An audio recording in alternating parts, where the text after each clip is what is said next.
Hey everyone, Charlie Burnett here with another edition, episode 21 of Magic and Mysticism, the podcast. And we are waiting for my guests, so give me a few minutes and we'll be right back. Whoops, didn't mean to do that. I meant to do.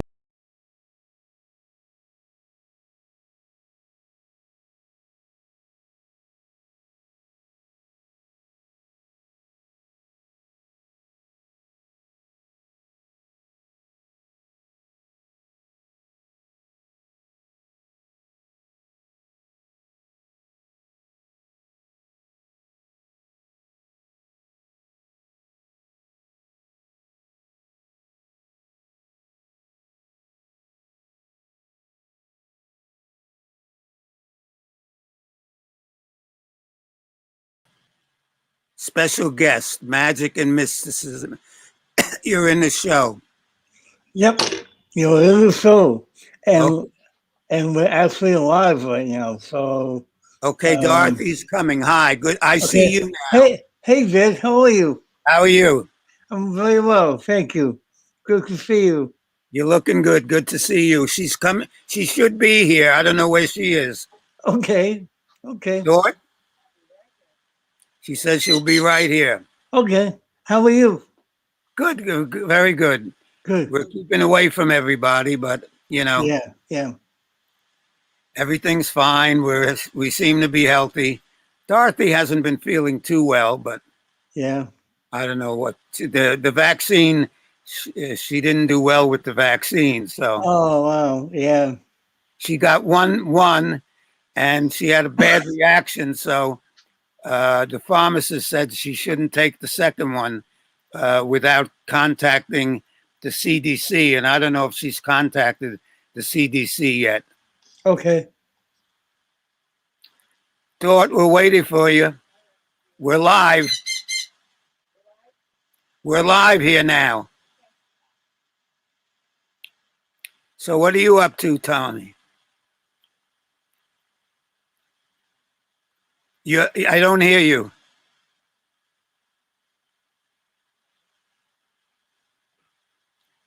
How about now? Can you hear me Now now? I hear you. Yes. Okay. Sorry about that. Trying to keep busy. Well, it looks like you're doing that for sure. Well, maybe not as busy as you guys, but Yeah, we're not busy now at all. yeah, I know. I Yeah. know. Yeah. Well, hopefully, I hear her footsteps. oh, nice. There you go. Put your face in Yeah, and get me a drink. Go. All right, let's see. Hey, Howdy, how are you? I'm swell. How are you? I'm swell. Are you swell? I am. Oh boy, All this right. this has been a day from hell for me. So, So can you hear me okay? yes, I can. Can you hear me? I can hear you I can fine. sit over there. Perfect. I'm gonna have my sidekick over here on the side Beautiful. Excellent. Come in on, case I baby. forget something. Hop up here. Hop up here. Yeah, I got my sidekick right here. Oh, wow. Yeah, that's Benji. Benji, Yeah, you get any cuter than that? was a Is that good his boy. is that his name or his breed? Both. He's he's a Yorkie, actually. Oh, he's not a Benji. No. The Benji. It's a Yeah, breed. yeah. Why'd you name Benji? Uh, because when his fur is all the way out, Uh-huh. he looks like Benji from a movie. Oh, okay. Yeah. Um, but yeah, so he has a bit of a haircut. But so yeah. So normally I do an intro, but you're here already, so Uh, we kind of already did that, but let me start from the top. Good. I'll act like I'm not here yet. What's that? I'll act like I'm not here yet. Yeah, honestly, I'm gonna put you backstage for a minute, and then I'll bring you guys back out. Okay? Awesome. Perfect.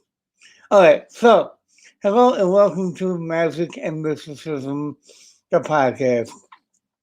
I am Tommy Burnett, your host, and today we have a very special guest. Actually, we have two.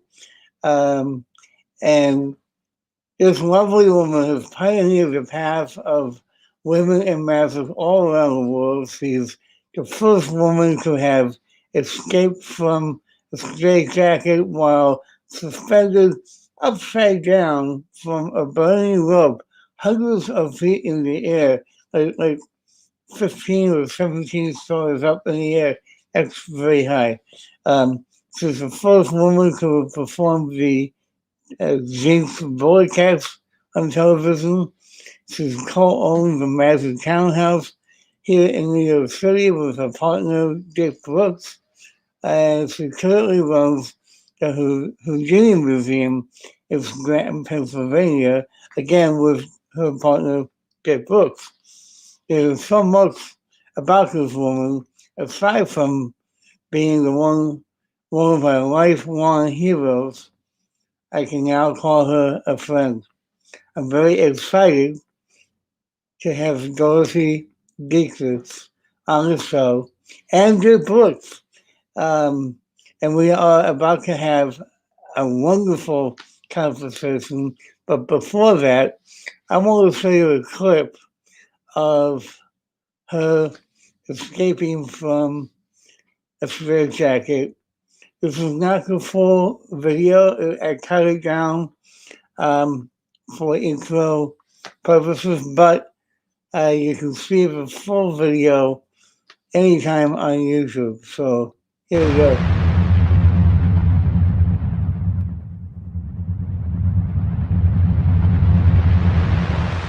It's from that height that this beautiful young woman will escape. Well, Dorothy, good luck.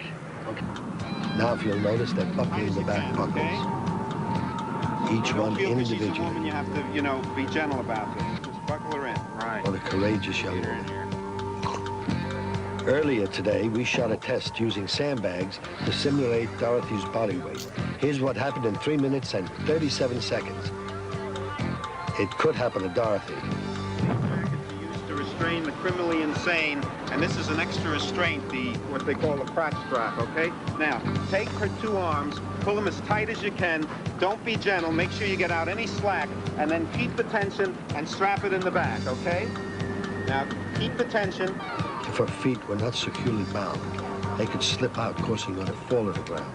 Concentration and precision will make the difference between life and death. I think they're ready. All ready to go. Move out, back. The rope's Okay, on start the fire. razor. Dorothy will begin her fight for her life. Need I remind you, ladies and gentlemen, that this is one performer we cannot possibly help should anything go wrong.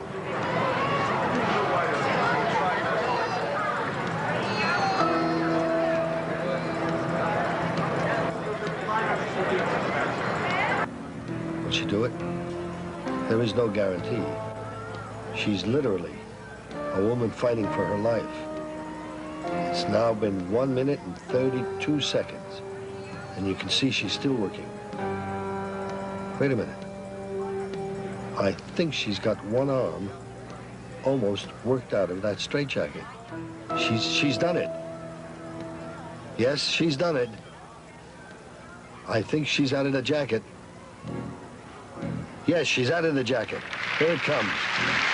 An incredible feat. Yep, that's my hero. And here she is, and her partner, Dick Brooks. Dorothy Dietrich. Thank you. How are you? How are you? Good. How are you guys? Very good. Good to see you. Thank you for being on the show. I know that wasn't the full clip, but I think it gave the essence of what happened that day. But since you're both here, would you mind talking about that for a little while? Sure. Well, it was a home box office special called World's Greatest Escapes, and it was hosted by Tony Curtis. So it was a thrill to be working with Tony Curtis, and He played Houdini in the movie. Right. Yeah. so it was a lot of fun. There were a lot of things about it that were more than interesting. Number one, we couldn't rehearse ahead of time at the amusement park. It was done at Knott's Berry Farms Amusement Park in California. And Oh, wow. Mhm. so the best I could do was watch the parachute ride go up and down, and that's it. But I wasn't on it. So it was nerve-wracking to say the least. But the problems that came up were just the fact that that day the wind was 22 miles an hour, which they usually shut the ride down at 20 miles an hour. And so the producer came up to me and said, "You know what? Here's the problem. If we don't film today, I got to pay the whole crew a whole nother day. So we're gonna go through. That's okay with you, right?" Yeah. And the reason Wow. they don't use the ride when it's 20 miles an hour is because it's dangerous. The thing could jump its track, and whoever's on it could get stuck there for hours. Wow. Yeah. So, Wow. yeah, if I'm going to be hanging from a burning rope, I don't want to be stuck there for hours. Exactly. Exactly. So, yeah. Well, how did it feel being all the way up there? Well, that's another part of the fun. There I am. I got attached to and then it goes up. Now, I don't know if you noticed, and people can watch it on YouTube and see what happens. When I get to the top, finally, when it's all the way up, it goes boom. Yes. Now I'm hanging upside down, rope on top, and it goes boom. And I'm like, oh my God, this is crazy. This is crazy, crazy, crazy. What am I doing? And so that was the first thing. And then the director said it's really good if you could keep yourself in the direction of the camera. So usually when I would be escaping, I'd be rolling around and slashing around. And so now not only do I have escape, I have to keep facing the camera. So I have to keep twisting my body so every time the whole thing turns. And we told him to have 2 cameras. Yeah, we told them to have 2 cameras in case you get a good angle from another direction. Mhm. And so yeah, it was a lot scary. And another problem was down below when I'm getting all hooked in. It's an amusement park, so it's very noisy, a lot of noise and excitement from the crowd, and it was totally packed. It was really, really packed that day. And so as I'm going up, when I get to the top, all of a sudden, all I can hear is the wind. I could not hear the crowd. That's how high it was. Wow. Oh my God. And the people looked like little pin drops. They were just tiny little, they didn't even look like a dime. They were teeny, teeny. And so I was like, well, I hope this works out. And it was hair raising for sure. And I made it. Yahoo, I'm here. Yeah, you did, yeah. And there was another time I did the straitjacket I was at Roosevelt Stadium, and they had like 10,000 people in the crowd. It was awesome. And about 5 minutes before the time I'm supposed to go on, I'm trying to get to the crane operator to tell him one more thing. And this guy comes up to me. Real People magazine had also wanted to video me doing a performance. So it was a twofer. I was able to connect the show there and Real People, which is always a plus. So 5 minutes before I'm supposed to be doing my thing, 300 feet in the air off a crane with a burning rope, the guy walks up to me. He says, "Oh, excuse me, Dorothy. I just need you to sign this." And what it is a release from harm kind of a contract. Right, yeah. From Real People. And I'm like, okay, this is 3 pages long, and 5 minutes before the thing, I'm going, Wow. call a lawyer to like send it to him. Nothing. So I said, "Oh, okay, let me have it." And so I signed Frida Schmidt. I just signed a crazy name, and I figured, oh my God, this is crazy. But Yeah. yeah, stuff happens. But Wow. I made it, and the crowd went wild. They really loved Right. it. Right. Yeah. One thing that I was very impressed with in that particular show, because I remember watching that on HBO back in like 81, I think it was. When, And the psychological factors that you, I don't know if that was you or the TV show or both of you, but like showing the burning rope earlier that afternoon, yeah, um, and it breaking at 3 minutes and 37 seconds. So that means you have to get out before right. 3.5 minutes. They also have to Um, bring you down in time. right, exactly, yeah. So um, and Tony Curtis having him as Yeah, a he was. host, that must have been so cool. It was a thrill, honestly. Getting to hang out with him and talk with him, and talk to him about Houdini was even cooler. To spend time with him after was wonderful.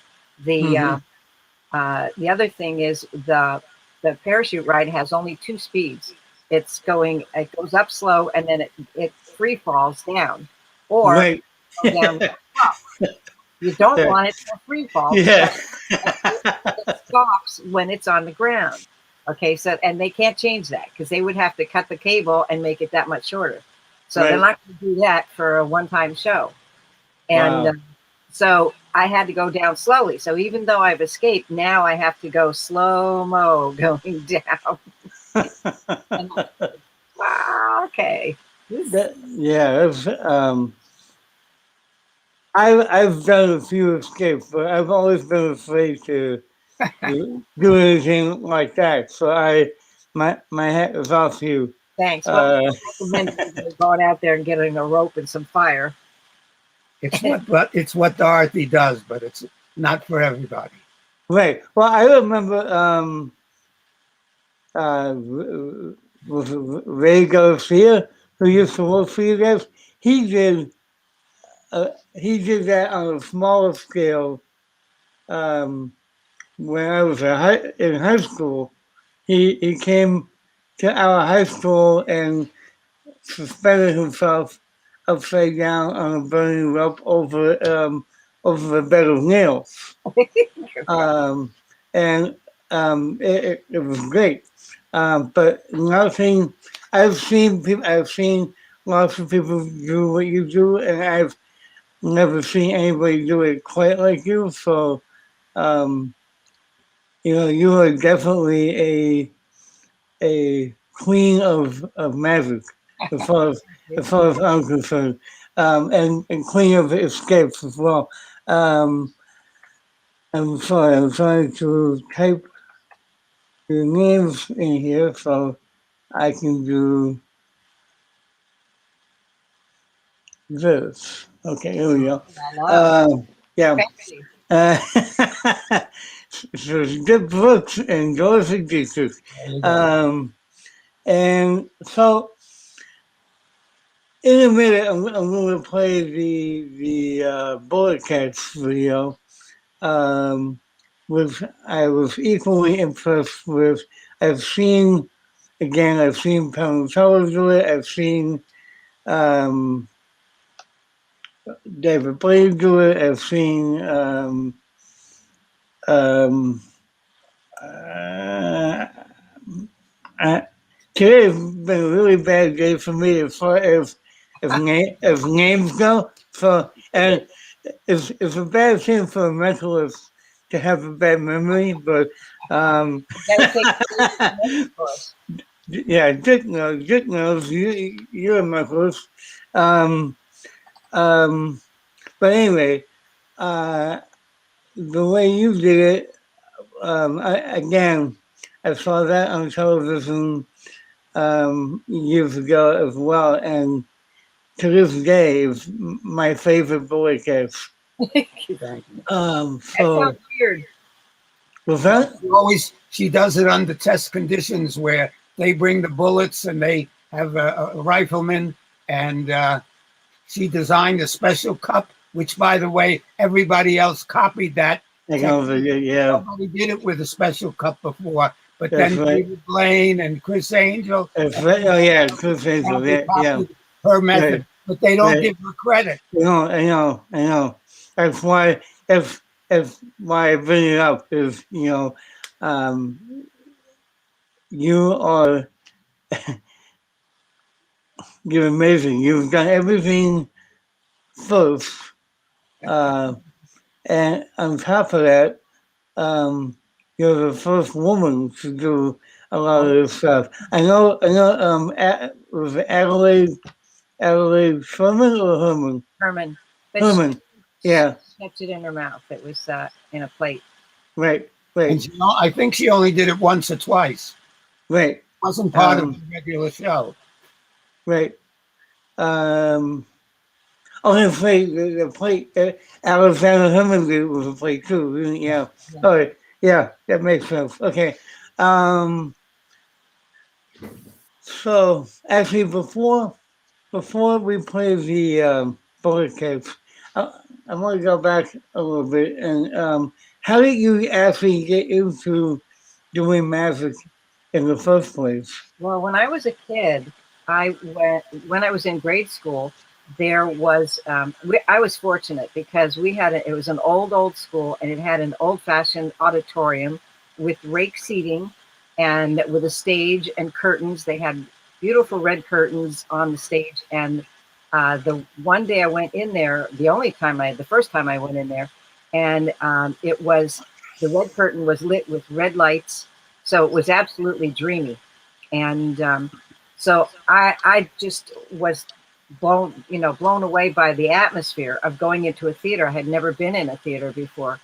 And so the principal came out and introduced the show and said, we're going to have a magician today. And I didn't really know exactly what that was until he started performing. And I was impressed. I was flipped out. I was totally amazed. But it wasn't just that. I was amazed by the audience. The audience, now this is a room full of 500 kids, and they're all mesmerized. They're all watching and focused on the stage. You're not going to get 500 kids to do that in any situation. I don't care what. Right. And they were all quiet and mesmerized. And I thought, in my brain, I thought he was giving us all a gift. He was taking us to some place, like a place where the impossible is now possible. And he was doing it. And I don't know the guy's name, but I will never forget that. It was absolutely stunning. And so the other thing that happened to me was I grew up with 6 brothers and 2 sisters. And the only time the boys would let me play with them is if we were playing like cops and robbers or cowboys and Indians, because I would always be the damsel in distress. They'd always tie me up to a chair or a tree or, to the porch rail or whatever. And I would always get out, which I thought was just normal way that kids play. I didn't think it was anything special. And so my aunt came to visit one day, and she saw this going on, and she said, "Who do you think you are, Houdini?" And I said, "Who's that?" And she said, "Look it up." Well, okay, so I couldn't wait to look it up. And I get to the library, and the librarian had to help me because I was looking under WHO. Who? So she helped me, and the book that we found was by Walter B. Gibson. And in his book, he talks about Houdini leaving home at 12 years old. And so I was just mesmerized by the magic. I had done everything I could. We had in Erie, we had a little shop that was mostly a joke shop, but it had some magic. And then in the library, I had books on magic. And so I was borrowing every book that I could and trying to figure out how to do it. As a kid, nobody told me that girls don't do magic. However, when I tried to do it professionally, everybody said girls don't do magic. But you should become a nurse. You'll meet a nice doctor, and you'll get married, and you'll have a nice family, and it'll be great. And Right.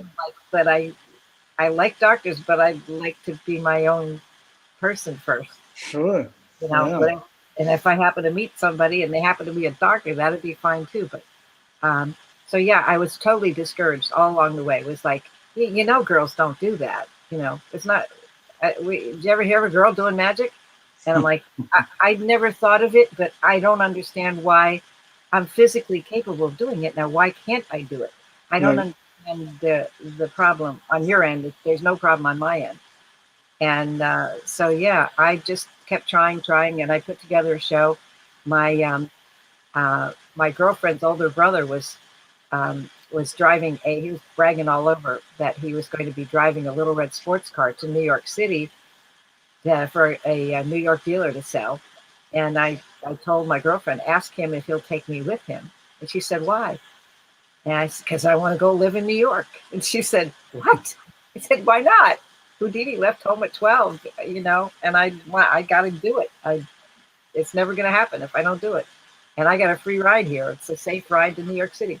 So I get there, and the cool thing is on the newsstand, there was a news magazine. It was called Show Business Magazine. Mhm. And so I thought, wow, this is like, I thought the heavens are opening up. It's everything. It's all, you know, they're guiding me through this now. So I get that, and I said, I have to find a place to stay. And so there were 3 gals that were looking to share an apartment with another gal, and rent was $150 a month for me. Yeah, Wow. Wow. it was really doable. I had saved money as a kid. I knew I was going to be doing this escape from home, because my dad was a worthless alcoholic, and he thought it was okay to beat the kids and mom. Mhm. And the only way I felt that I could help my mother is to get out and send money home. If I can get out, be successful, and send money home, that's the only way I can help her.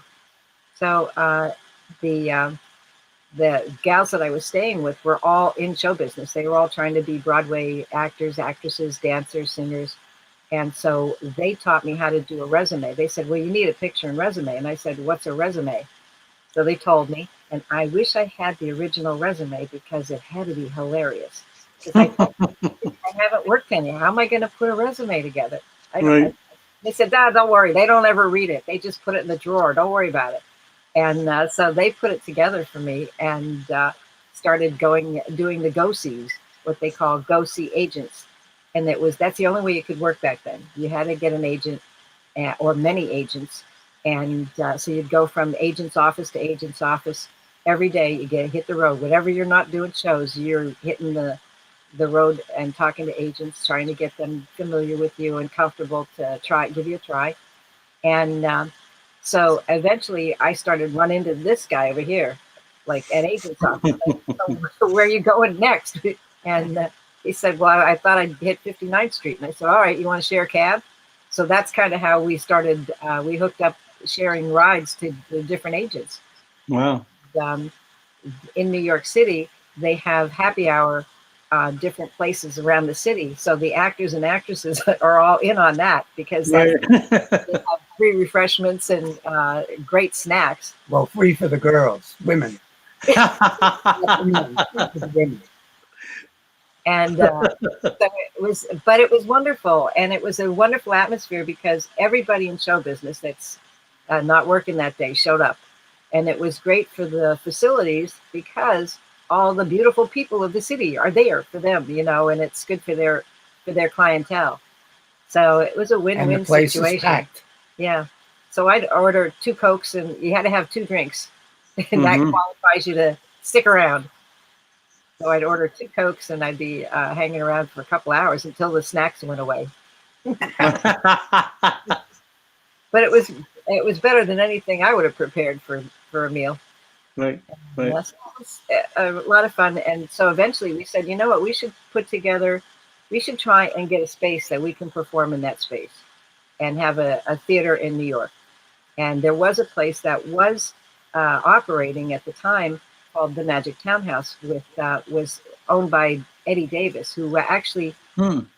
was out of his field. He was a, a chemical engineer, and so he was that was his big success. And his friends all talked him into doing a magic club, and they said, "Oh, we'll help you out." And I'm not going to mention any names because I don't want to embarrass anybody because they might have changed their their personality since then, but they kind of took him for a ride and told him all the things that he needed to do to make this thing work. And then once he started advertising that he's opening, then they all hit him up for big money for a show. And it's like, okay, he has no money. This place is not open. You has no business. You don't even know if you're going to get an audience, and you want big money from the guy. Come on. And one of the guys was working in a magic store, so it wasn't even like, he wasn't like a big deal performer at the time. And so it was very unfair. But anyway, he was having trouble getting audiences. And we went to visit and saw the show and told Eddie that anytime you ever need help, if we're not working, we'll help you out.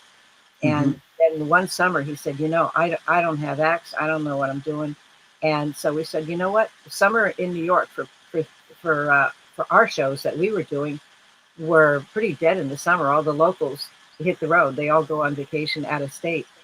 And so I said, we'll take the summer and we'll spend that time.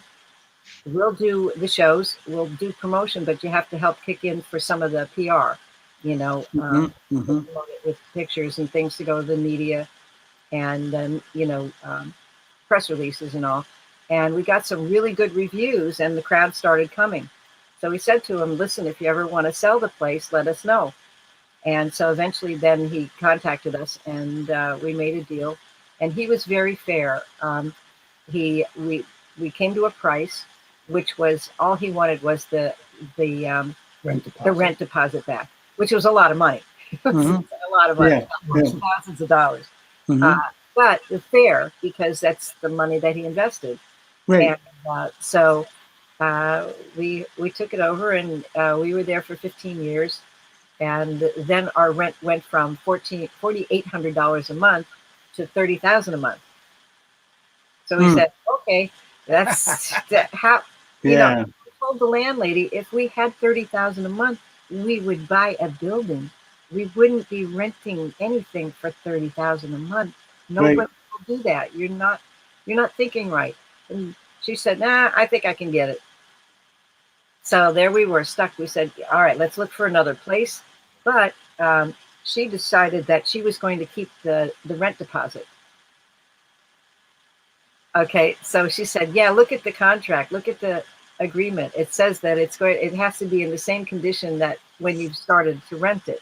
And wow. I said, okay, I have pictures of how it looked before it got rented. Okay, I have the pictures. It was a paint warehouse. It was just a warehouse. It was not anything special. Didn't have a theater, didn't have anything. And we put 3 floors of a townhouse in New York, which is wonderful for us. That we found that we wanted to get it secure fire-wise, and safe. So we had firewalls built into every floor, and set fire safety doors. So we put a lot of money into it to make it safe and so people would feel comfortable there. And beautiful. And gorgeous. Yeah. So we had to go to court to get our money. And the judge said, he said that he's not only going to give them their money back, but I would prefer to have them stay there for a year rent-free until they find a place, because that's how long it takes to relocate. Wow. If you can even find a match. And he said, but all I can do legally is give them 4 months. But in the meantime, we had already closed thinking this is dead end, so we spent that trying to find a place to live. So we bought a motorhome. And you know what we'll do? Because we couldn't find anything comfortable in New York City. Went to Bronx, Brooklyn, New York, Long Island, and New Jersey. We could not find anything that was comfortable. And so we said, all right, let's get a motorhome and we'll just kind of figure out where in the world we want to place ourselves. So we'd spend some time in maybe drive to Philadelphia area, drive and Mhm. stay and see what it's like and look around, and maybe drive to California, LA, and Las Vegas, see where we feel comfortable. And it turns out that our buddy that sold us the place, the Magic Townhouse, he said, "You're not going to be in a motorhome. You're going to live with us." So we lived with him in New Jersey for a whole year with him, and looked around and kind of took flights every here and there and tried to find places around the country. And then we ended up settling. All of our shows were in New York City. All of our contacts were there, all of our agents and everything. And it's only 2 hours from Scranton, PA, where we settled, to New York Mhm. City. So that's an easy trip. I mean, you spend an hour in the cab wherever you're going in the city anyway. And it Sure. turns out Yeah. being informed in Scranton. Right. So that was a good match. And so we decided to take on, and we could afford to buy building instead. Mm. If we rent again, it's just going to always be the same thing. You're always going to raise the rent to the point where you can't do it anymore. And Mhm. that is horrific when that happens. You build it all up, you've got it going.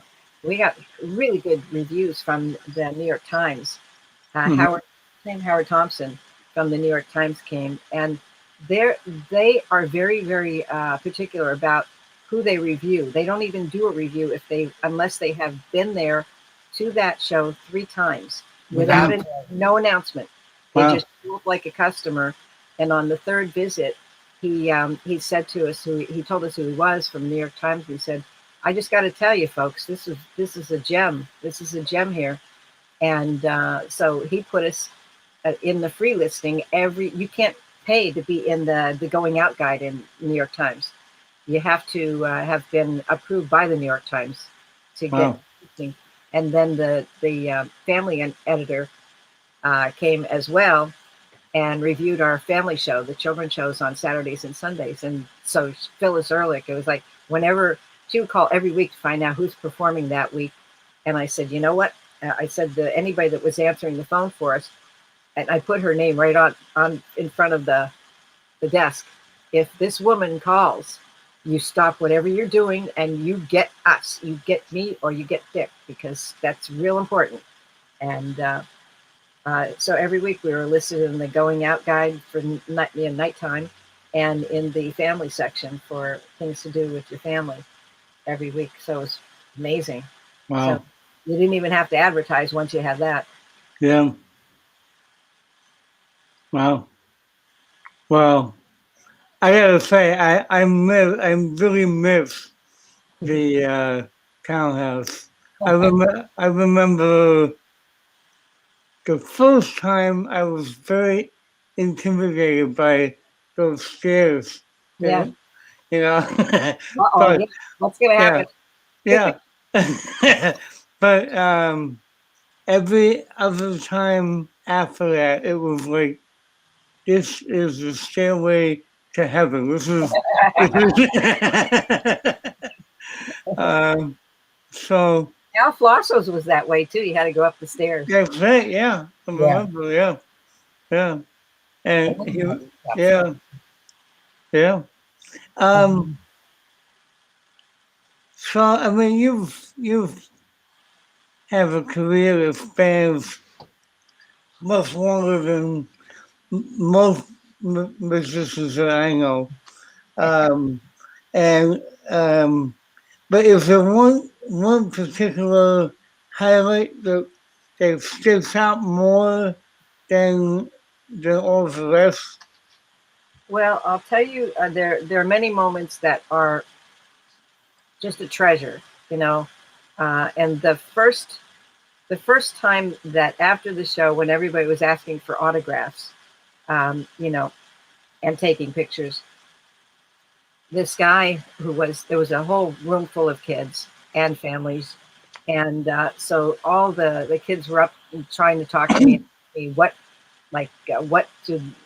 should they do if they want to be a magician, and I would answer them. And the one little girl came up to me and gave me a huge hug.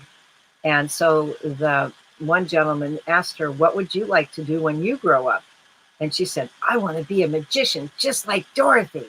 And she gave me this huge hug, and I was like, I swear, I teared up because I've never met any other female that was interested.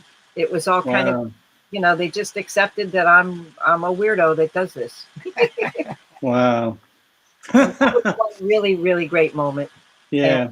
um, just meeting all the people that you meet in magic is really a joy. And I actually call all of the magicians of the world part of my family. It's all, we're all, you know, we all have so much in common, that it's a joy. I will say that that the whole pandemic has so many negative things, but the one positive thing is we've been doing Zoom meetings Mhm. regularly, and I've gotten to meet pals that I would never meet in person in New Zealand, Australia, Mhm. England, Scotland, Ireland, you know, and then all parts of the United States. And so it's, yeah, thank you, COVID. Thanks. Yeah. Yeah. Yeah. Yeah. That is actually one of the questions I have.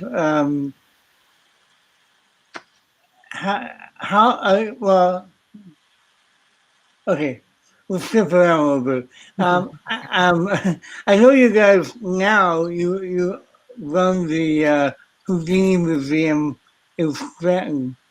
How has COVID affected you as far as Well, that that's goes? sad. Yeah, that's the sad part of the story.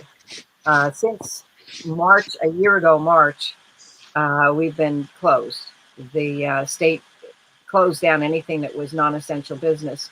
And honestly, I feel, and we both feel, that we don't want to want to do any risky behavior. Uh, Right. Yeah. you know, getting COVID would be one thing, but dying from it would be like, you can't fix that. You Right. can't say, oh, I didn't mean to do that. Yeah. You know, so we kind of are waiting. Broadway theaters are scheduled to open in September, according Mhm. to the latest report. So we're thinking that might be the wise thing to do, because they're in the midst of it all too, and they know what's safe or not. Yeah. So Yeah. that might be the thing to do, and so that's kind of what we're going to do. So we've been without the income of the place, paying the Right. bills. Bills keep coming in. Of course. Yeah. The Yeah. weird thing is the bills keep coming in. And the taxes. And the taxes. Yeah, they Right. don't. Oh, no taxes this year. Right. Oh yeah. Yeah. Yeah. Property tax and all of that. But it's a lot of Mhm. fun. The Mhm. museum we have put together as a an entertainment, excuse me, an entertainment event that takes about 3 hours. They come in and come into the theater, and we start with a short video with rare film footage of Houdini, and then take the audience on a fun guided tour through the collection, telling some fun stories about Houdini, and then back into the theater for the most fun, fabulous magic show with real professional magicians with beautiful doves, a duck, a rabbit, two ducks rather, a rabbit, a poodle, and it's a lot of fun. At the end of the show, I even levitate an audience member in the air. They actually rise up. We float them up, and then they float back down, and Right. it's Yeah. really, people have a wonderful time, and lots of audience participation, which I really miss that. I miss the live shows and Yeah. playing with the audience and getting somebody up. I usually have a youngster come up and help me out, and I do the coin routine that you may be familiar with that Al Flosso did with the coin bucket. Yeah. Mhm. We call it the miser's dream, Right. Yeah. and so I was fortunate to have been very good friends with Al Flosso, and he taught me a lot of his tips. And so it's my favorite thing to do with a family audience is to do the coins, because I go overboard. I have stuff coming from their elbows, their ears, their nose, their pockets. At the end of it, there's more stuff coming. Uh, and then I give them prizes, you know, and Yeah. it's fun. It's just a lot of fun, and I try to empower the kid that helps out. I make it look like they're doing some of the magic as well, because I gave them the power to do it. So That's great. they go home Wow. with a nice feeling, and the audience cheers for them. You know, it's so much fun. But the Yeah. collection is amazing. The people that come didn't nowhere near expected it to be like it is. it's in a small space, so it's all crammed in. I think you have video of. I do. In fact, I'm going to play it in a second. I have two videos. One didn't have any music under it, so I added some music to it. Oh, that's Nice. great. That's good. I hope you don't mind, but let me show this one first. Let's see. All right, we're going to show this one first.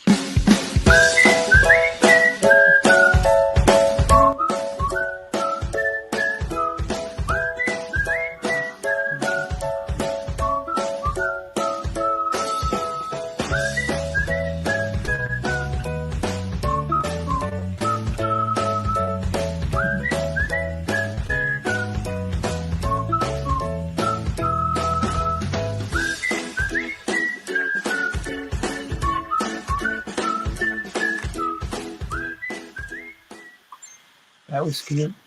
Yeah, so we have that one, and then this one is really my favorite because it really shows the mystery of Houdini and the museum.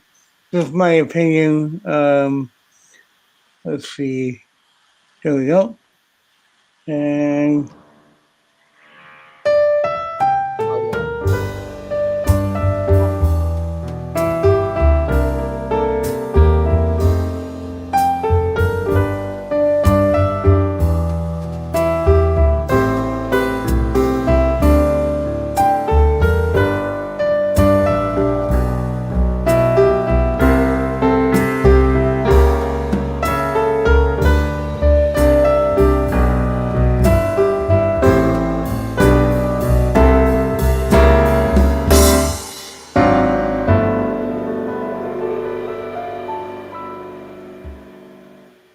Nice. Love the music.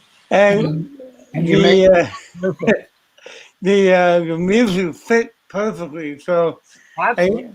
I didn't have to do a little bit of editing, but not much. amazing. Yeah, So send us so that. That's I all. will absolutely. Yeah. Um, actually, yeah, no, it's good for now. Let me get rid of these. Okay, so I'll tell you one thing that was a thrill for us to go through. Our whole life, there was, ever since I'm a kid, I wanted to get people involved in fixing Houdini's gravesite because I found out that on the gravesite, there is a bust, there's supposed to be a bust of Houdini, a life-size bust. And that was missing. And I thought, well, why is it missing? And they told me that it was destroyed by vandals. And I said, well, there are thousands of magicians. Why can't we just take up a collection and fix it? And yeah, as a kid, I was always taught you listen to your elders and you don't have a voice. You speak when you're spoken to. And I was, being bold, just speaking up. So I was always told by the elders, nah, you're just throwing away good money.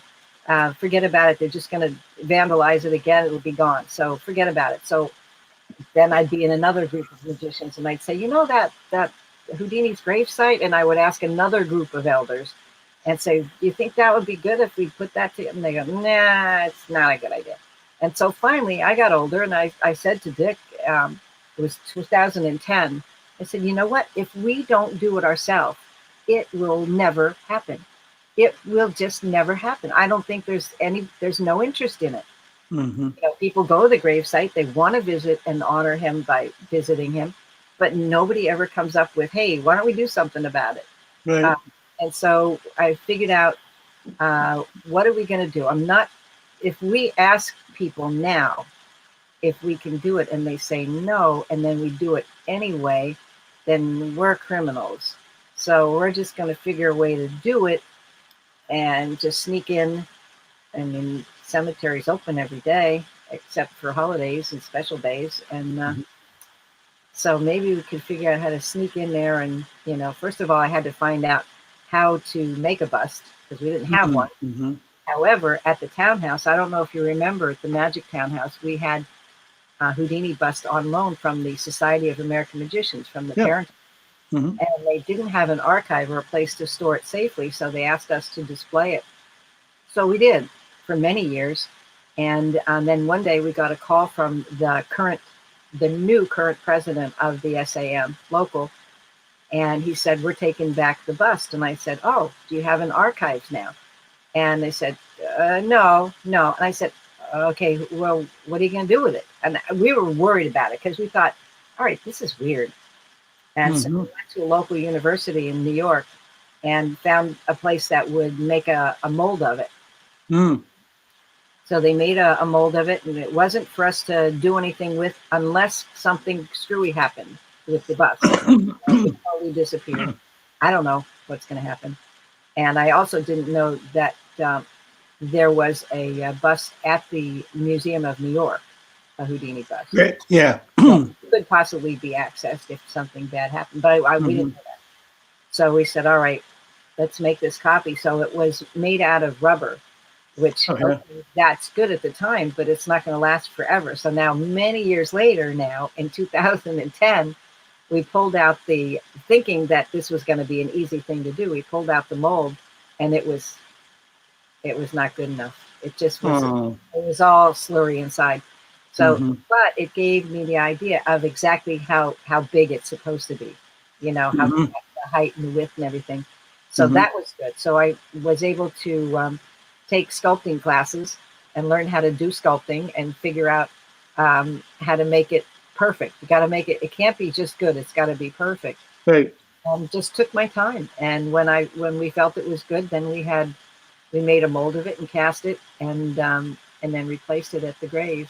Wow. Real sneaky, but we were stopped midway during the process.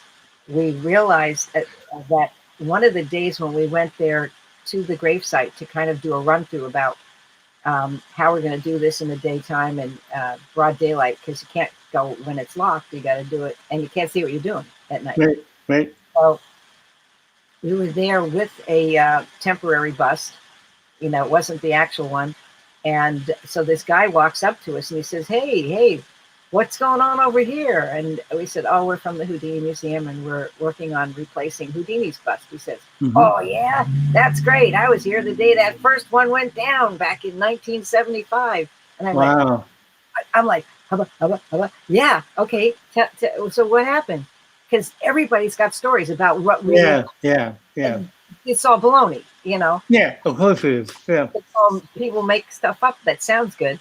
Great. So he says, yeah, that was 1975. That's when angel dust was the big thing, you know, made you feel like Superman. Now, everybody that was with us are all nerds. We're all magic nerds and, you know, people who like magic. So we're goofballs. We don't do drugs or any of that. And and everything we did there, we said, we're not going to let people tell the story about what we did. We are going to have it all on film. And so everything we did, everything we said is recorded.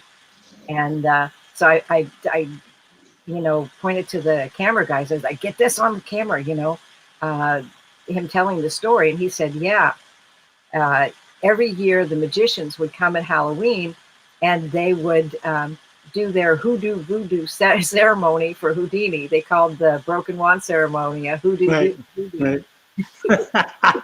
Hilarious. Because they said, well, they get real serious. They do all this, blah, blah, blah, blah, blah. Yeah. And unfortunately, they didn't just go and honor Houdini with a broken wand ceremony. They always sent out press releases to the newspapers and television stations. So it became a thing and a place to go every Halloween for the locals. Okay, that's a problem. That's when the vandalism started because there was so much chaos. This guy said that after the magicians would leave from their ceremony, then all of the neighbors would come in with their drugs and their booze and they'd party till the next day.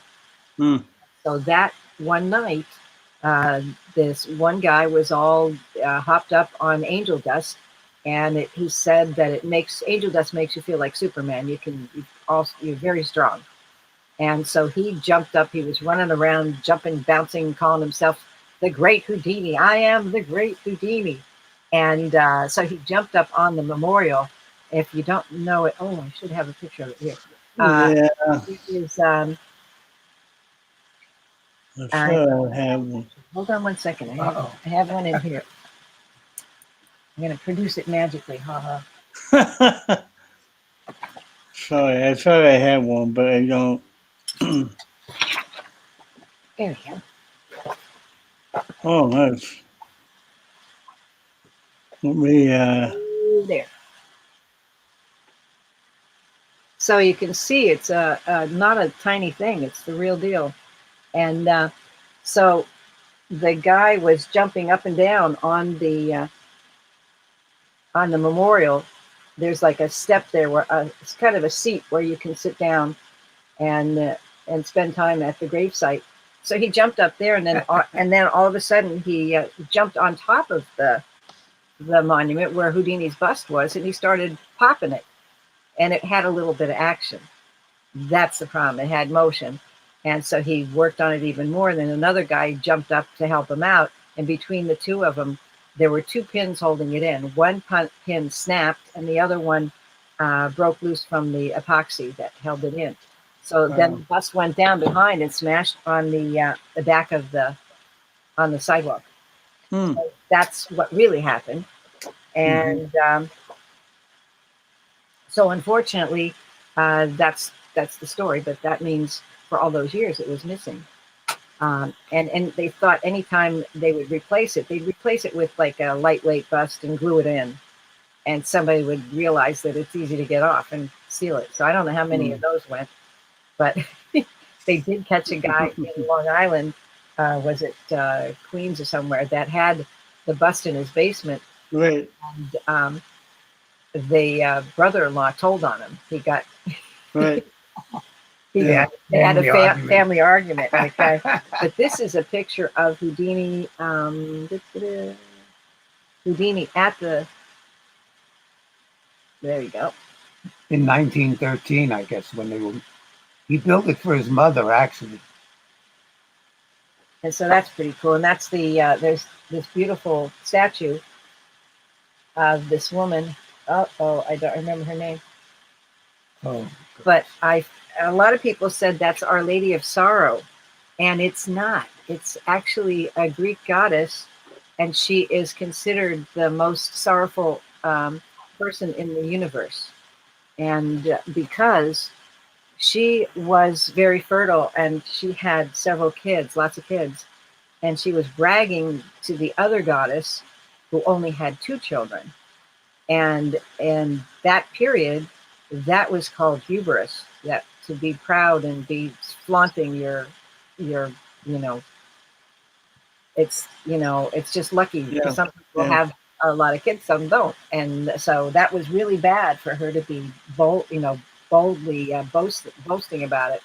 And so she actually became the most sorrowful human and actually goddess in the universe, because the other goddess, her 2 kids, murdered all of that goddess's children, and so she got to live on as the most sorrowful goddess in the universe. So that, I guess that's why Houdini picked that for his memorial. Now, the funny thing is about that, there's a lot of interesting things about the gravesite. Number one is that it is a Jewish cemetery, and that's not odd, but because Houdini was Jewish. But the odd thing is you're not permitted to have a likeness of yourself or anyone, and you're not allowed to have a statue of a likeness of anyone. Oh, wow. So he's got both. He's got both, yeah. Wow. And his wife was Catholic, and there is a place for her to be buried there. However, her family took her to Gate of Heaven Cemetery up in upstate New York. So she's not with him. But I think it's a good idea. Maybe, I know Houdini probably really wanted her to be there. So maybe we could go there and, I'm down. I'm down. Because, no, for me, that is one of the saddest stories. Because I'm a romantic at heart. And when I heard that Beth wasn't, well, the way I heard it was Beth wasn't allowed to be buried You know what? with him. You know what? That in a way, maybe that did happen, but honestly, Houdini paid for that to happen, and the I grave know. Yeah. her name on it. It with her birth date, Yeah. the, Yeah. the date of her death. I think it was. Well, I mean, I heard it was his family didn't That's want her to be what I buried there, yeah. but I wasn't there, so I don't We went there, and the guy that does the tour of the place in that time isn't around. But yeah, it's it's a little bit of a mystery, but it's if you use your logic, it makes sense. I mean, yeah. if he made the marker ahead of time and she's on it with her name, so that's what Houdini would have wanted, and the cemetery would not have been holding that grave marker or used it on his grave if she Right. was also going to be buried there. Exactly. Yeah. Just the logic makes sense, that that's what it was more than the other. Yeah. Yeah. But yeah, it's interesting. But now there are still a lot of a lot of work to be done at the gravesite. We there is a I don't think I have that picture nearby. The medallion of the Society of American Magicians is it's a gorgeous medallion It that is. It is. Hang on for a minute. that needs to Um, be restored. I made a little slideshow of Oh, all the pictures you sent me because I can't do one at a time. So that's let me perfect. let me play the video because I'm pretty sure it's in there. Um, let me see. Oh, there you go.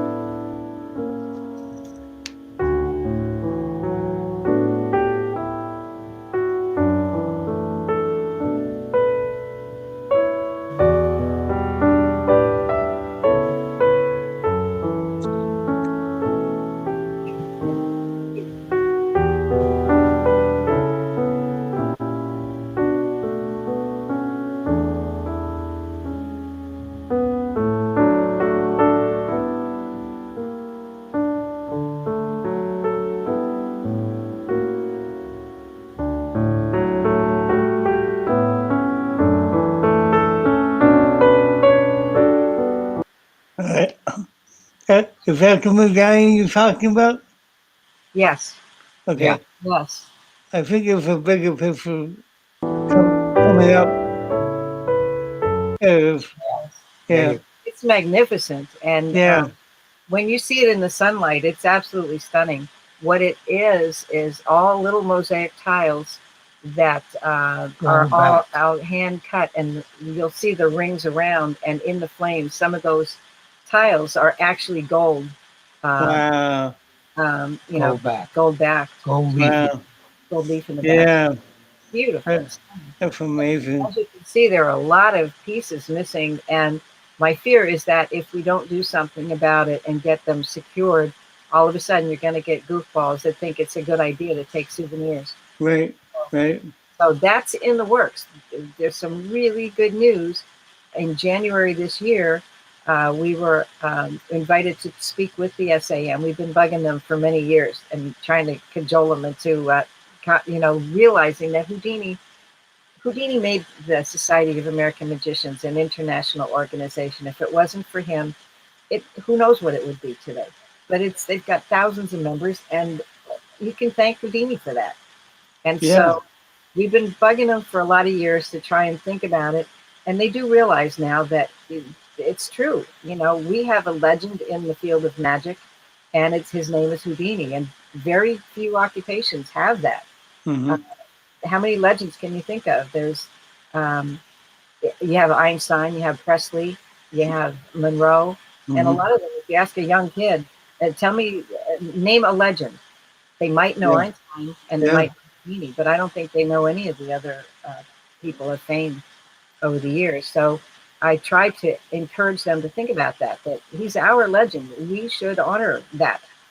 And so they agreed that they are going to help kick in to pay for the restoration of the gravesite that Wow. there is a big crack in the In the exact center. in the granite. Oh, wow. Yeah, that is, if we don't take care of it, we're planning to take care of it this spring, and get estimates from different companies and try to get it done now, because it can't go through another winter without. Once that goes all the way down through it, it's going to be impossible to fix it. But the problem with that crack is you've got to figure out what made it crack, and does that mean that the foundation may be unstable? So we've got to do that. And so I don't know what it's going to cost, but the cool thing is that the Society of American Magicians is all in on it. And if they don't have enough money, we'll do a fundraiser, and Nice. make it happen. So yay. So that's wonderful. Yeah. But do you have the video of the hawk? We were there with Steve Santini doing. Steve Santini had called and said he has his show called Deals from the Dark Side, and he'd like us to be on the show, and he'd like to come to the museum and do a taping there. And he wanted to come in. When did he want? He wanted to come in August to do that. And I said, well, if I tell you something that's really secret, will you promise not to tell anybody? And he said, yeah, I do. Absolutely. So I said, you're planning on coming in August, but we have something we're doing in September that if the word gets out, it's not good. So No, Rudy, stop. yeah. And so when are you planning on airing the piece?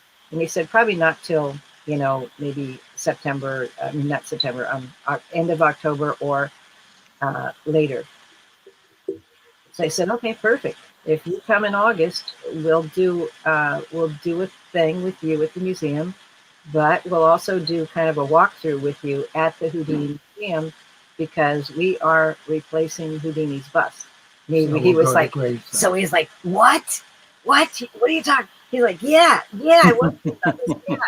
So we did the bust that we had there when Steve Santini was with us was not the final bust, because that was still being manufactured. We figured that in order for it to be more secure, we have to put 3 pins. There were 2 pins in the original, and we thought if we had 3, like a tripod, it'd be impossible to get any kind of motion out of it. Mm-hmm. So that's what we had to do. We had to drill the core out for 3 different pins to go in and manufacture the bust with 3 pins in it. Yeah. And so he came, and we filmed it like this is the real deal. We're putting the real placing of the bust. And so when we're there, and he had his film crew there, and did we have ours too? I don't know. I don't remember. And so as we just put the bust on the monument, and a red-tailed hawk flew in onto one of the monuments in the back. Oh, you can see it in that picture over here.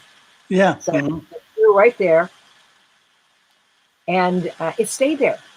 Now that's like 15 feet away from us. It was crazy. And it was a big hawk too. Yeah.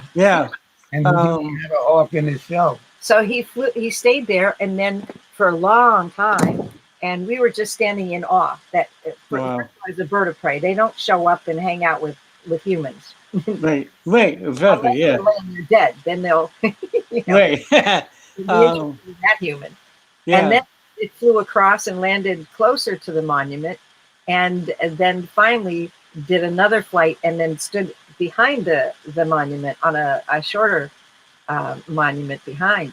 So it was moving, actually. It's very spooky. The one guy with us is from a native family, and he said that is a signal in the native culture that when an animal visits like that, it could be a sign. And what kind of sign, I don't know. It was cool. It really I know a little bit about that. It depends on the native culture, because they all have different ideas, but many of them believe that if a bird of prey shows up at your window, it means somebody's about to die. Oh, But gee. yeah, but this is different because it appeared at Houdini's grave, Yeah. and as you say in the video, Harry used to produce a hawk in his act. So I look at it as an omen that Harry Houdini was there and giving you guys the Thumbs thumbs, up, yeah. the thumbs up, you know. But let me cue the video, and anybody watching can make up their own mind. Oh wait, that's not the right one. That's not the right one either. Where is it going? Oh, it's here. Sorry, guys. Oh wait, is it just? Oh, it's not here. All right, I'm gonna have to go to Facebook real quick. But while I do that, You could uh, YouTube. look, uh, let's go to another question, or um, why don't sorry, let me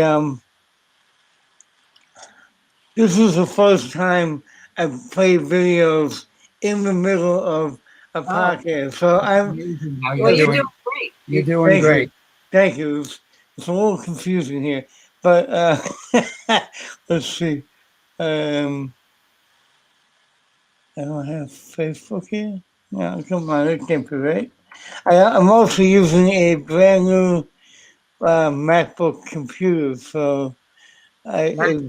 it just arrived a couple of days ago, so I'm kind of new at this. All right. Hmm, So, in talking with Steve Santini, he's from Canada, thank you. and Mm-hmm, he's an escape artist, and mm-hmm. he was so blown away by the whole thing. First of all, he went to the Houdini Museum, and Steve Moore is another pal of ours that he helped us with making the bust. And so he was there with us at the museum. He and Steve Santini wanted to bring a pair of handcuffs that he could authenticate as Houdini's. Oh, And wow. so Steve Moore is really an expert in the handcuffs, the dates, and all the markings in the cuffs. And so he had he had two pairs to check, and of course the one pair was clearly not from that period. He said that you can see by this marking that it's not whatever. It was like a modern version of it. But he also had um, another pair, and he thought that they were I can't remember the name of the cuff, but it has special markings on around where the key is, that the builder, the manufacturer, would make these little markings around it, and that would identify it as theirs. Um, so that he said that he really felt that could possibly be authentic Houdini cuff. So he had one miss and one hit that day, so it was pretty good. And so Steve couldn't wait to go to the gravesite. He had not been there, and so when he got there, and then this hawk appears for us, it was a show of a lifetime. It was absolutely amazing, And it's on video. and it's on video, which is something for everybody to witness. So I can say anything I want, but the video doesn't lie. So we have a lot of things to look forward to now. We've been trying to set ourselves up for, oh, there's a picture of it. I think that one's a still, right? Yeah, that one won't click, but there is also the video. We're trying to oh, there it is, that one. Set ourselves up for virtual meetings and virtual tours of the Houdini Museum. There it is. Wow. There it is. And it's amazing that they actually got the footage of the bird coming in, because it was so unusual. They quick went to that. So there he is. He's just hanging out and stayed. And it was we didn't know whether we should just wait till the There we are pointing at it. was crazy good.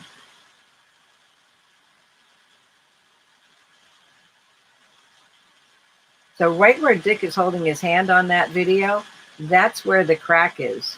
It's right through that part of the monument. And it goes all the way from the front to the back, but it only goes down to where Houdini's name is. And so we're going to try and get that taken care of. That's Steve Santini in the middle with the dew on top and the black mustache. And the gentleman with the white beard, he's the native who's... He's the native, he's the Indian.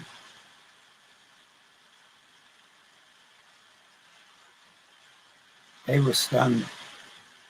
We were all stunned. Never expected that to happen. There it is. Hello, Houdini.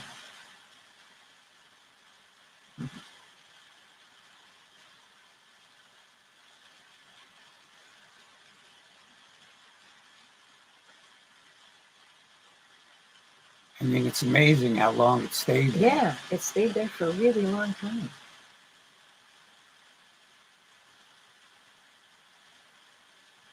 And then he flew down real close. That's like maybe about 4 feet away from the actual Houdini's monument right there, but he could see us better from there. And that's much closer than he was in the first place.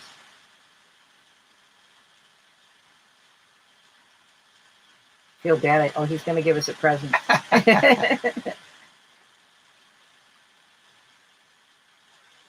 Feel like bad I didn't bring bird food. I didn't have any idea we'd be meeting a red-tailed hawk that day.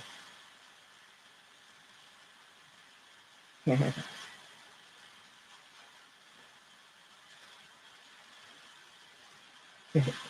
he goes even closer, right? Yeah. Now he goes right behind the monument. That's so amazing.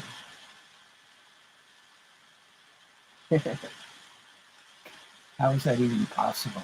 So I got to talk to some bird people and see if that's normal. I can't imagine No, it being normal for It's not normal. a bird of prey. So now he lands on that little monument back there. Yeah.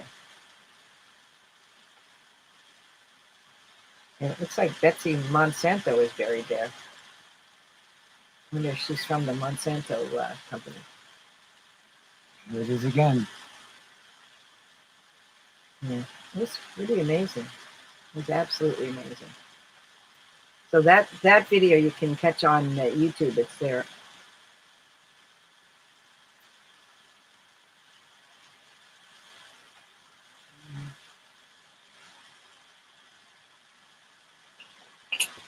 That's amazing. Isn't that crazy? It is Good. Yeah. Good. That's really cool. I don't know if you could hear me before, but my late father used to love red-tailed hawks, and when he would be driving up in the country, whenever a red-tailed hawk would land in the tree, he would pull over and get out of the car and just watch Just the watch. hawk until the hawk flew away. They're beautiful. I'm always amazed at how hawks just float. They hardly work. Yeah. They hardly flap their wings. It's amazing. They just float. Yeah, it really is amazing. Let's see. So, okay, yeah, here's a good one. So, and I'm sorry, I didn't have enough time to download this video, but you can see it on YouTube. There's a clip of you and Dick doing a seance, and in the middle of the seance, Oh, yeah. a box falls over and there's a weird noise that happens. You have a box on you? I don't know. I might have it. See, I bet you do. I'm magicians. I can maybe make it. I either would have it in here.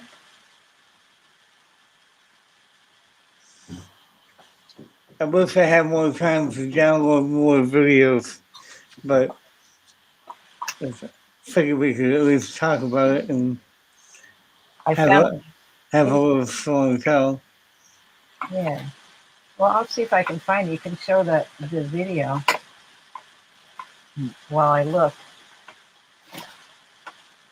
But the yeah, that seance was way That's crazy. it. I might be able to find it now.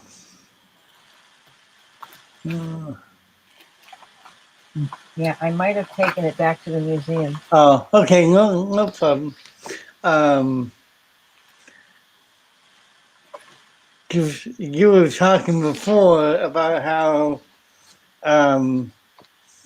the Houdini fans kind of became more of a not so serious thing as it used to be. Oh yeah, I downloaded a picture of that, but I can't. I'm having trouble playing pictures. Yeah, flip it around. The Houdiniopoly. This one. Is that still available? Yes, Yes. it is still available. You can get it on Houdiniopoly.com. Okay, let me type that in here. And it's we took our time with this project. But do you have the seance video? I don't. Oh, okay. Yeah. What we did was we decided to cover Houdini's life in complete circle. And so what you do is you start off at the starting point when Houdini, let's see, where's the start? Right over here. And that's the first house that he lived in New York City. And then it goes on and on. Not in New York City. Oh, this is his Budapest, the family apartment in Budapest. Okay, yeah. And then That's 1874. 1874. And then as you go around, all of the adventures in his life Wow. In order. 1874, 1878, 1886, 1887, and it's all original pictures from his life. That's very cool. We wanted it to be old-fashioned because a lot of the Opoly games, the one guy was kind of like a friend of ours was trying to hurry us along with it and say, hey, just get it out, you could use the money. So we said, and he came up with a design. He could use the money. Yeah, right. He came up with a design that was a white board with colored, just like the original Opoly game, that it's kind of just very plain. And I said, no, but I want it to be a period piece. And you know how all of the buildings, the old-fashioned buildings everywhere in the world have the iron fence, the iron gate. And so I thought we would have it that way all the way around the board. Now, wherever there is a number on it, that's the date. But it looks as though it might be the, I'm holding it upside down. That's silly. So it looks like it might be the address of the place that we're at. But no, it's actually the date of when that thing is occurring. And when you go on a tour of Houdini at the museum, we go in a circle just like that from beginning to end in the history room about his life. So we got that idea from the museum. And if you can't get to the museum, this is almost as good. So if you'll notice on the wrought iron, there is some of them have dates on them. And the ones that are not, a date is not appropriate, we have the card symbols, the clubs, hearts, diamonds, spades. And so each of the items in the game are like the money. There's one of the Houdini's main characters is on the money. And on the back of the money, there's some history. And on the back of all the properties is history about that place and when it happened.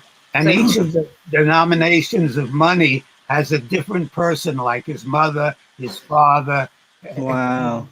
So all of the monies If it's a $1 or $5 or $10, it has each of somebody in his life as a picture instead of the president there. Wow. I would love to have one of those. I'm definitely gonna buy one. I'm gonna have to wait till the first of the month, but I am gonna buy one. Well, for a lot during the whole pandemic, we decided not to even go to the post office because it's a tiny little place, Right. and you know, Yeah. you know, Yeah. I don't want to risk anything. It'd I be don't dumb. blame you. Yeah. I Being, I honestly haven't. Yeah. I being dead on- honestly haven't been to the post office in months. Honestly, uh, if I can't send it out by FedEx or UPS, I'm not doing it. Not right now. Yeah. We like UPS. We have very bad luck with FedEx. It doesn't, a lot of Yeah. stuff lost and stolen and disappears. We don't recommend FedEx, but They Yeah. don't seem to be careful enough. not for I us. know. I know. I actually got this computer in FedEx, and the box was like kind of open, and I'm like, how can you do that? It's like, it's a Yeah, brand new computer. when we Uh, first yeah. released the Houdiniopoly, we had ordered a pile of boxes, to ship them out. Well, Mhm. the boxes arrived, and in the back of the building, we have a tarp. First of all, we have bins, those big storage bins that you Right. can put things in if it's raining. And there's a sign And there's a sign for delivery. where to deliver it, and there's a tarp there if you have to deliver something in the rain. First of all, there is an overhang. You could put it under the overhang if Yeah. you're paying attention, and put the tarp on it. So I'm Mhm. not kidding. They were delivered this way, that way, and in the rain. All got rained on. And I said, "How are we going to use these? People are buying stuff. They don't want wet boxes."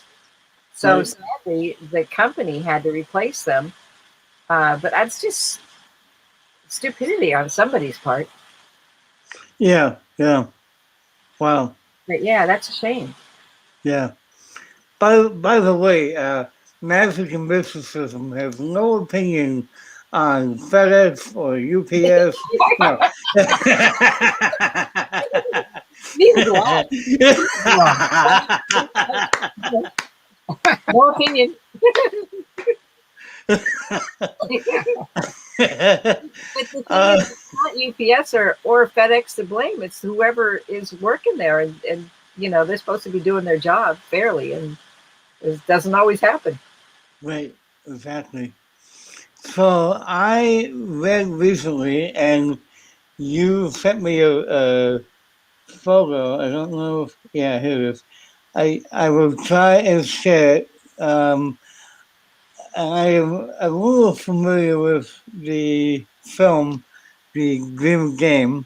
Yeah. I know Harry Houdini started his own film company, as I understand it. Correct me if I'm wrong.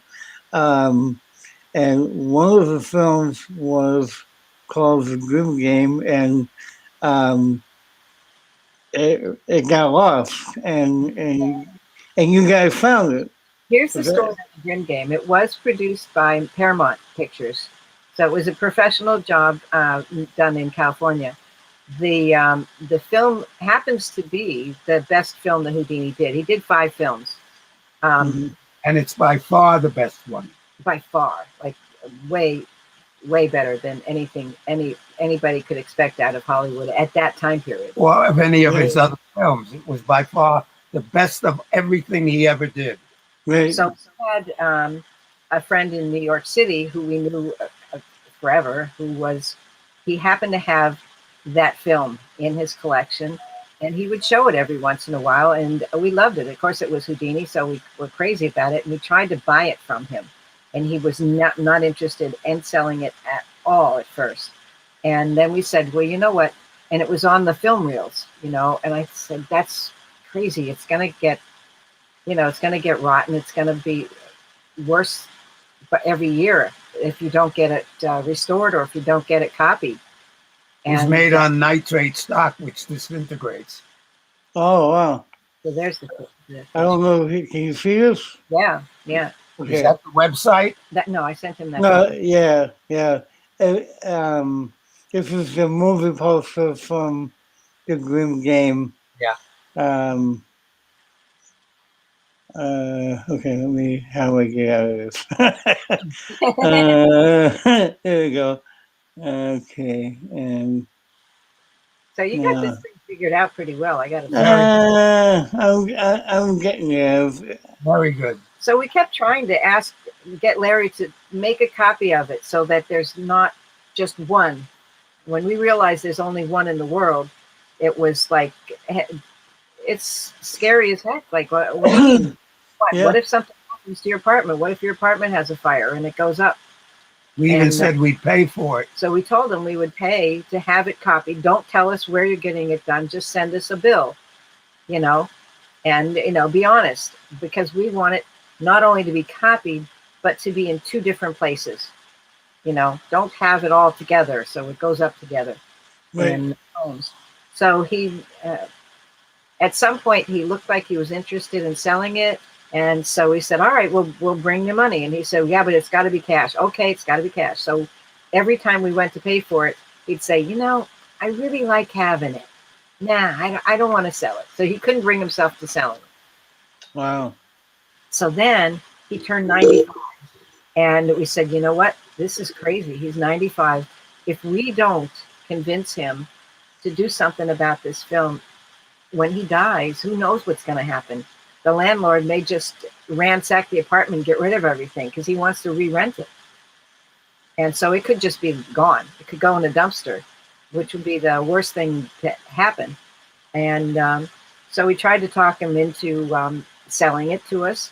And then he wasn't interested. And then we talked to a friend who was involved in the film restoration with TCM, because he already did one restoration with another film, which I can't remember the movie. But so he said, well, what, you want me to talk to TCM about it? And I said, well, yeah, that's a great idea. Because I was thinking about, because that's the only one I know of that does film restoration.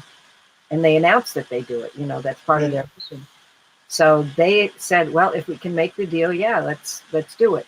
Well, TCM, after they saw the film, they paid for it. They paid to get it restored.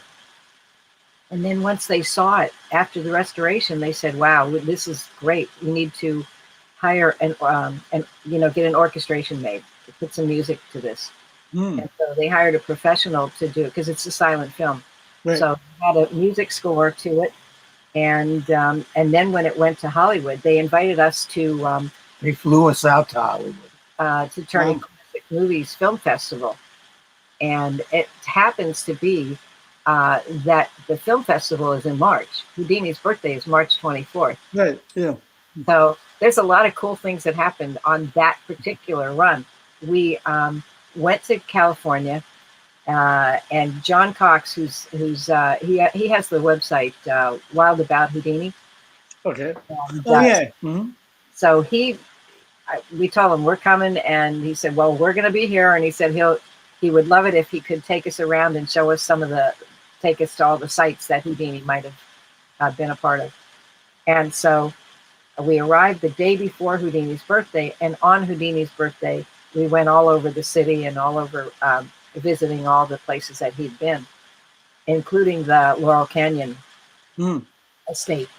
And so Patrick Culleton gave us a tour of that estate, which was more than fun. It was amazing. And so as we're walking around and riding around, I said, hey, wait a minute. Houdini's film is on Sunday. It was at the finale of the festival. And I said, we got to try and get a proclamation for Houdini for Sunday to make it Houdini Day. Now, okay, I'm there on Tuesday saying we need a proclamation by Sunday. Lots of fun. So I said, and everybody looked at me like, you know, there was like about 6 of us driving around together. And I said, so who knows the mayor?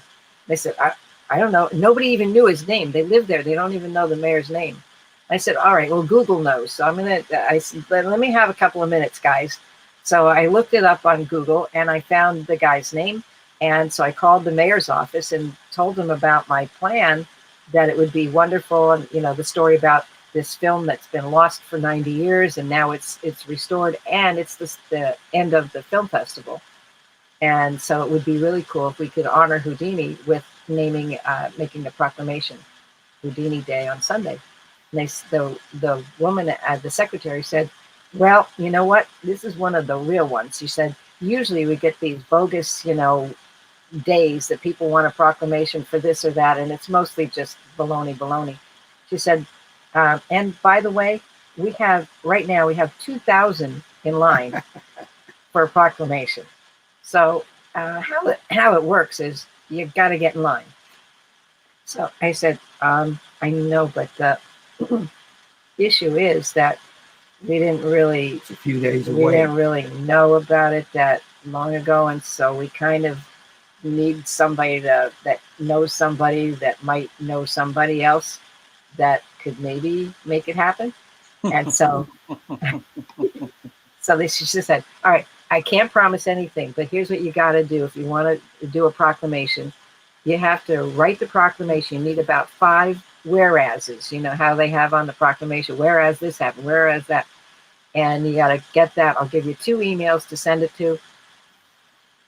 One is the mayor's office directly, and one is the proclamation office. So, all right. So I told everybody, okay, get some lunch. I got to do this. So I type out the whereas, and get it together. And I sent the email out. And it wasn't even 20 minutes later, I get a call from the proclamation office. And the guy there knew us. And he's a Houdini fan. And he said, you have no idea. This is a real proclamation. This should happen. This is not like all these others, And he said, if I can make this happen, I'm going to make it. And then he said, so how long are you guys going to be? And he starts chit chatting. How long are you guys going to be around? And and he said, well, you know what? I don't even know if I'm going to be able to get together with you guys, because he was leaving on Friday for Las Vegas. on Saturday for Las Vegas somewhere. Was it Las Vegas? Yeah. And so he was going on a vacation. So he said, if I can't get it done, I apologize, but I'm going to try my best. And I said, if there's anything I can do to make it happen better, let me know. So we don't hear from him. And on Friday, we're at the Magic Castle, which, by the way, if you're ever in LA, if you know anybody that's a member of the Magic Castle, you got to try and get in, because it's really worth a visit. And so the magicians, we call ourselves the Houdini Nuts, decided to have lunch honoring us on that Friday. So we were there at the Magic Castle in the Houdini seance room having lunch, and my phone rings, and I look, and it's the mayor's office. And I went, okay, guys, normally I would have this shut off, but I'm telling you, this is the mayor's office, and I am going to put this thing on speakerphone, so you're going to know exactly what happens. It's not going to be something I'm going to tell you later. You're all going to be in on the call, and we're hoping for the best, So I said, how you doing? He says, listen, I have the proclamation, but I don't have a way of getting it to you, because I have to leave the office and get myself packed At 4 o'clock. At 4. So he says, if somebody can pick it up, that would be great. And everybody in the room is like, I got a car, I'll go. And so, of course, we let John Fox do that trip with us, because he was the, He was taking us around, and I got inspired because of him. And so the whole way down to the mayor's office, we're singing in the car. And I said, hey, John, where are we going? We're going to the mayor's office. What are we doing there? The proclamation. So it was a trip like no other. Everything that happened there was so many things that you'd say, yeah, everything was just falling into place, It was it's just awesome. But yeah, they restored the film. And then after they saw it, the only critique that they got for the film from the snubby reviewers, was that the music was too redundant. They only had 4 changes in the music, and they felt that was too repetitive. So they hired a different musician to write a new score, and it is much better. It's amazing how Wow. much they went into making it right. Wow. Sadly, when finally Larry Weeks decided to sell it, he sold it in June, and he died in October. And the film festival wasn't until March, so he never Oh. got to see it. Oh. So if we had gotten it so much He sooner, waited too long. Yeah. told him every time, if you let us buy it, we will put your name on it, that it was yours, that this is thanks to you. And he just wouldn't go for it. So, Wow. but we got it. So, Yeah. Yeah. Wow. that was that story. That was really a lot of fun. And That's just, an amazing story. yeah, everything about that Wow. trip was amazing. Yeah. Wow. It's just Wow. great. Yeah. Um. Okay, so we're already at an hour and 40 minutes. So I'm fine with going on, but I'm gonna give you the option to if you want to go on for a few more minutes and then come back on to Another show another time, or we can keep going because today I have all the time in the world. So it's it's uh, really up to you. yeah. It's really up to you. So there's a couple of things. The what we're trying to do is put together a virtual tour of the Houdini Museum. The idea is that it can go international through with a virtual tour.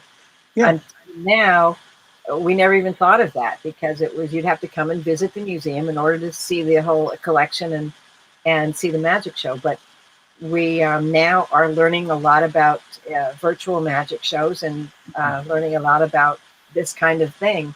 So we're Hmm. trying to set ourselves up so that we can do not only a tour like the video that you showed with all the props in that room, but Yeah. take time and show items and then slow down and as the items are going past, explain what it is and then have question and answer so that the people on the other end watching can ask us questions about it That's after great. and then do a virtual magic show interactive with the virtual crowd. So it Yeah. can be international, and so it might be a big plus for us. Yeah. No, that would be great. I know. Oh, looks like we got a comment. Uh, I don't. Okay. Somebody. Somebody is sending you love. I don't know who it is, Take but love. um, yeah. Um, yeah. If people who are watching, if you please put your name in the comments because they don't always show up. So as far as I know, you're a Facebook user. Don't know who you are, so but thank you for the love. Thank you, Um, user. yeah. Uh, would you um, would you like to view the bullet catch video? Oh yeah, you didn't show that, right? Yeah. So let me do that, and then Ralph. Hey Ralph, I know Ralph. Ralph is one of my many followers. I don't have that many. But if the number of people watching is slowly getting bigger, so hopefully, How it works. hopefully, yeah, hopefully having you guys on the show will get some more. I know, two people had to go out of town, um, who are big fans of yours, and they promised me they would watch the show Later. later. Yeah. And people can watch this on Facebook, YouTube, and Twitch right now at the moment. But let me cue this video up because um, it's very cool. Um, so here we go. For the first time, a female magician, Dorothy Dietrich, originally from Erie and now New York, performed the jinxed bullet catch to a spellbound audience.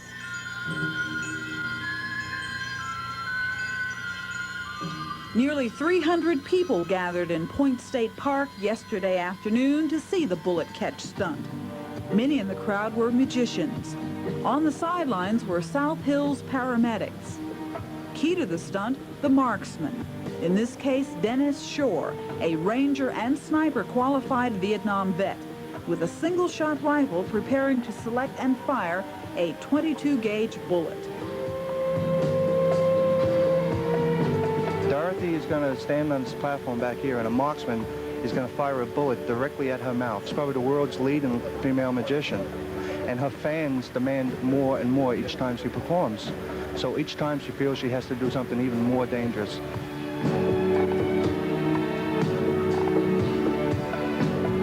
It was a stunt preceded by a lot of tension or hype, depending on how you looked at it. There was only one delay before the actual firing of the rifle. Is it cock? Cock the rifle. Take aim. Okay. Ready? Aim. Okay. Just a moment of meditation. Are you sure? Is everything all right? Okay, here we go. We're going to try it.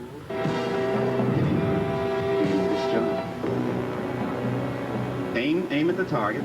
Here we go. Ready? Aim. Fire.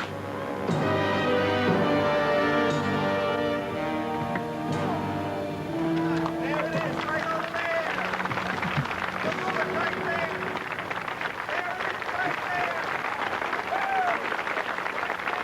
there. Afterwards, relief.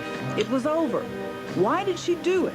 Well, when you get more and more popular, the problem is coming up with new and bigger and better, and the audience always wants more, more, more. It's just, it is a constant problem. It drove Houdini crazy because people always wanted him to do bigger and better and more dangerous. And, you know, after a while, it starts to get to you, you know, that you just...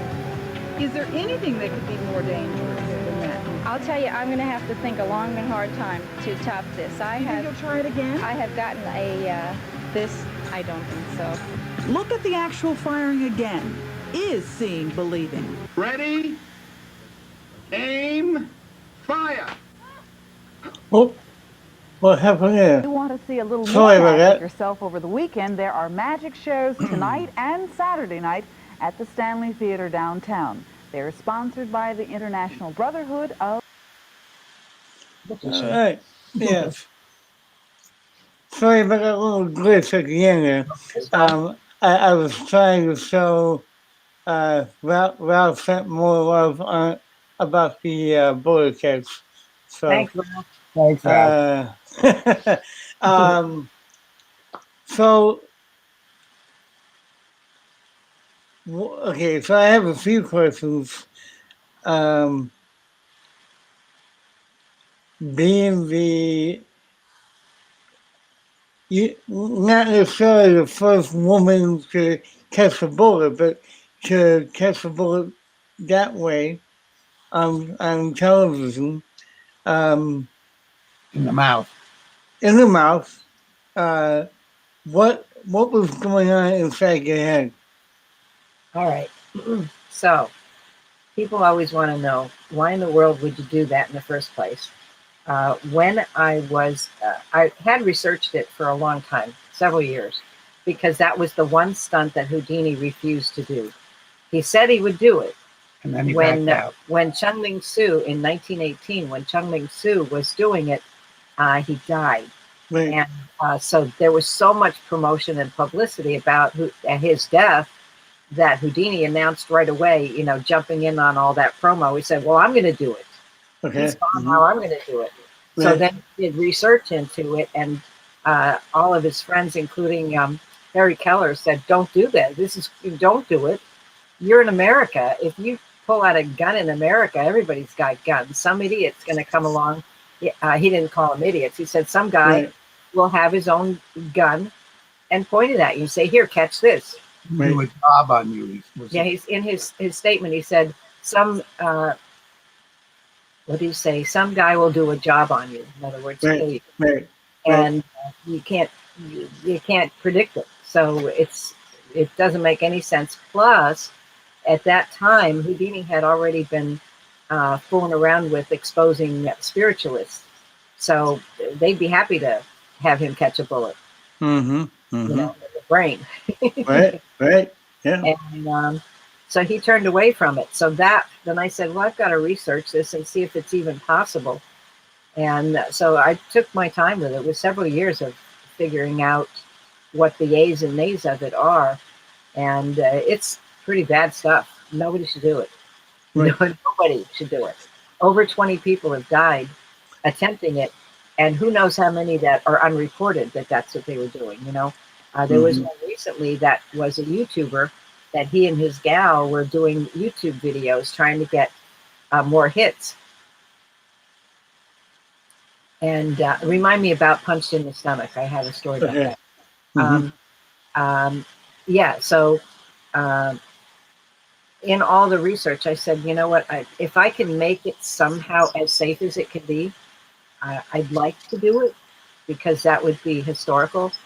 And so when I got an invite for the from the society, not the International Brotherhood of Magicians to perform at their international convention, I thought, well, this is something else.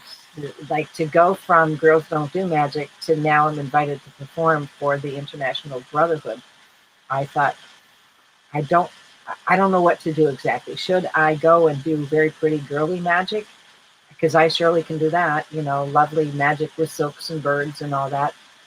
Or should I do something that even not one single guy in the room would do that? And I had been researching the bullet catch, and I thought, all right, if I could get this together in time, that's what I want to do. So that was the motivation. And so I did it, and I've done it 4 times, and I have no intention of doing it again unless somebody comes to me with like a boatload of money. I mean, like a big boat. Right. A big boatload of money. Right. And yeah, so someone mentioned about punches to the stomach. This is a thing that was promoted not in Houdini's day.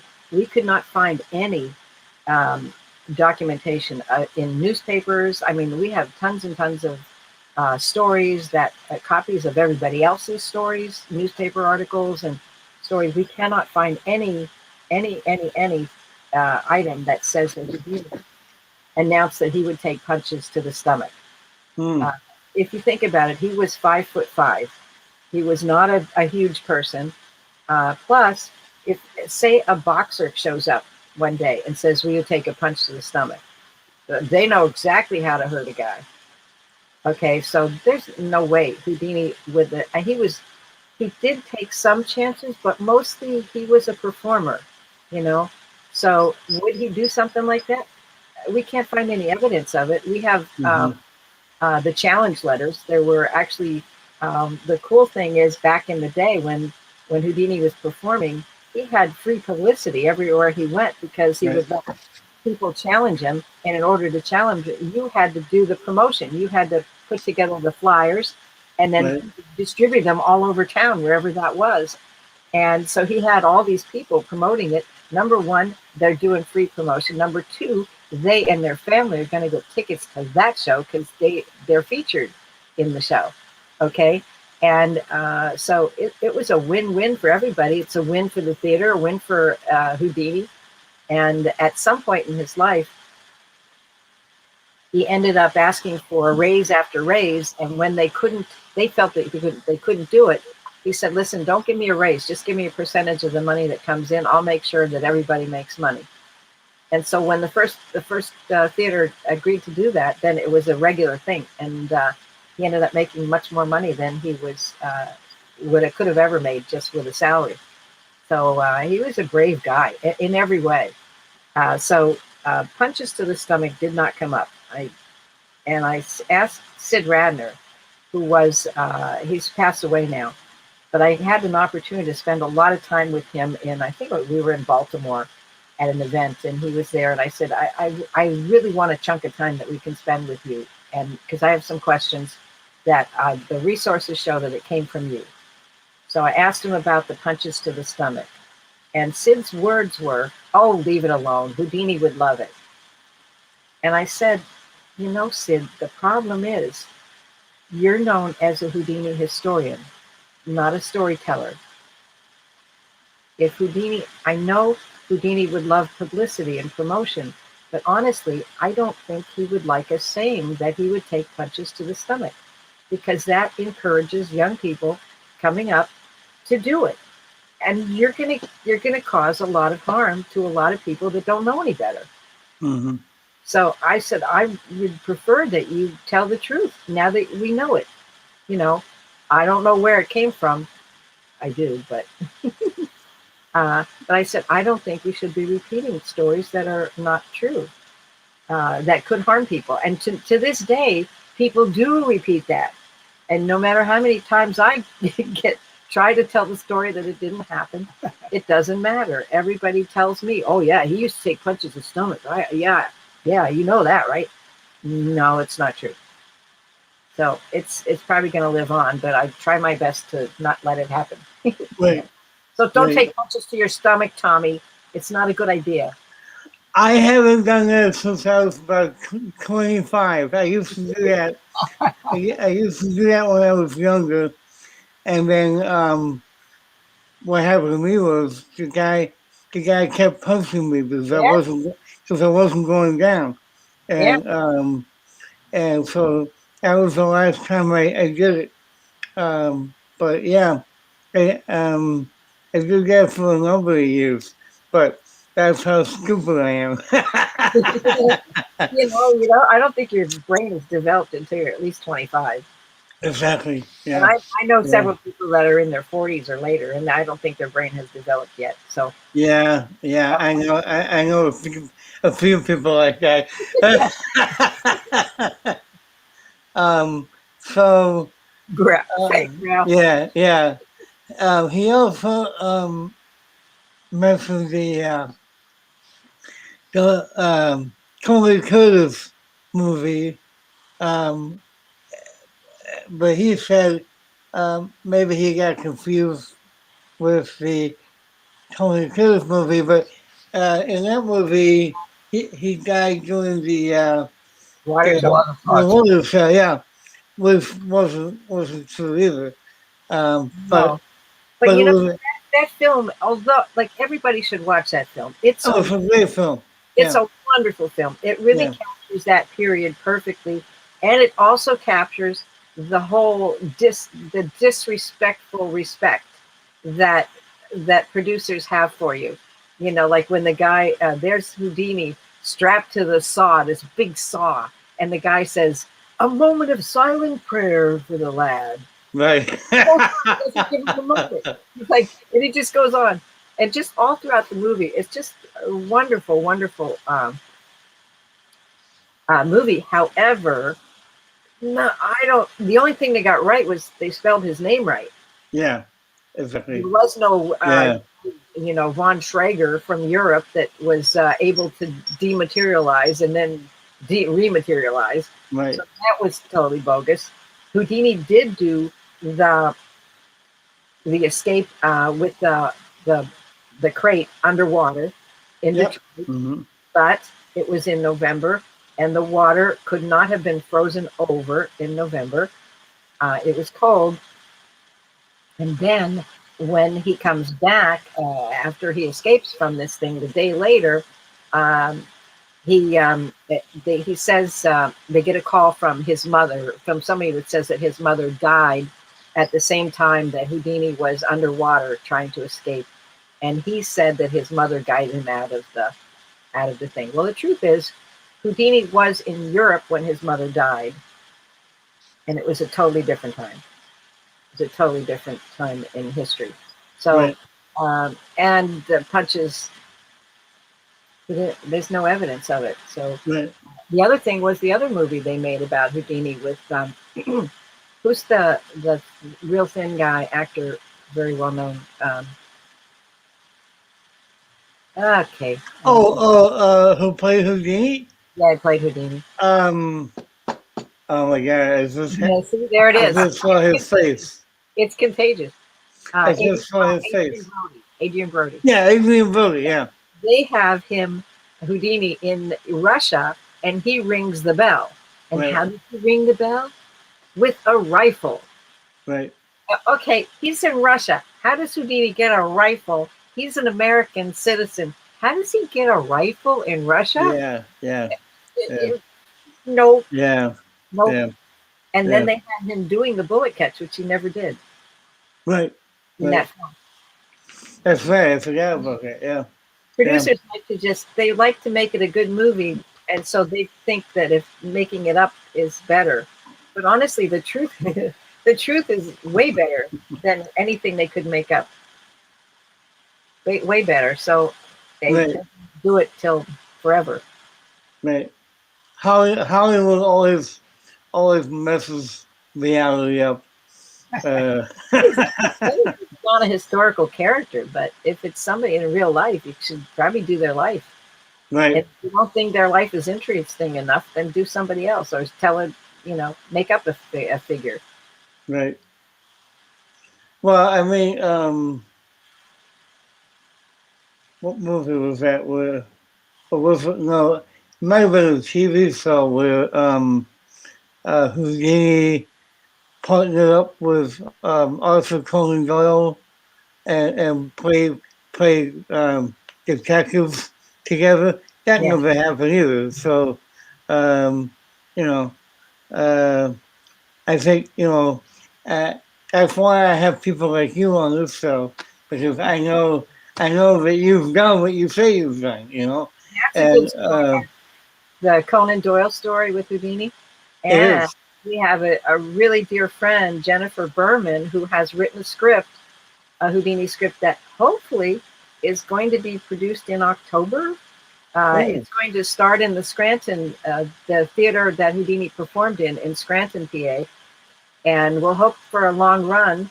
And then it will be available, I think, to go to schools Wow. for that theater departments to be able to produce that film on their own, and that play on their own. And it's really nicely done. She has done an immense amount of research, and we've been helping her with it. And we can't wait to.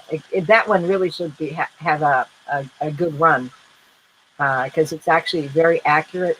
And she talks a lot about Conan Doyle and Houdini and the spiritualists of that time. Nice. Pretty cool. I can't wait for that. That would be really cool to watch. So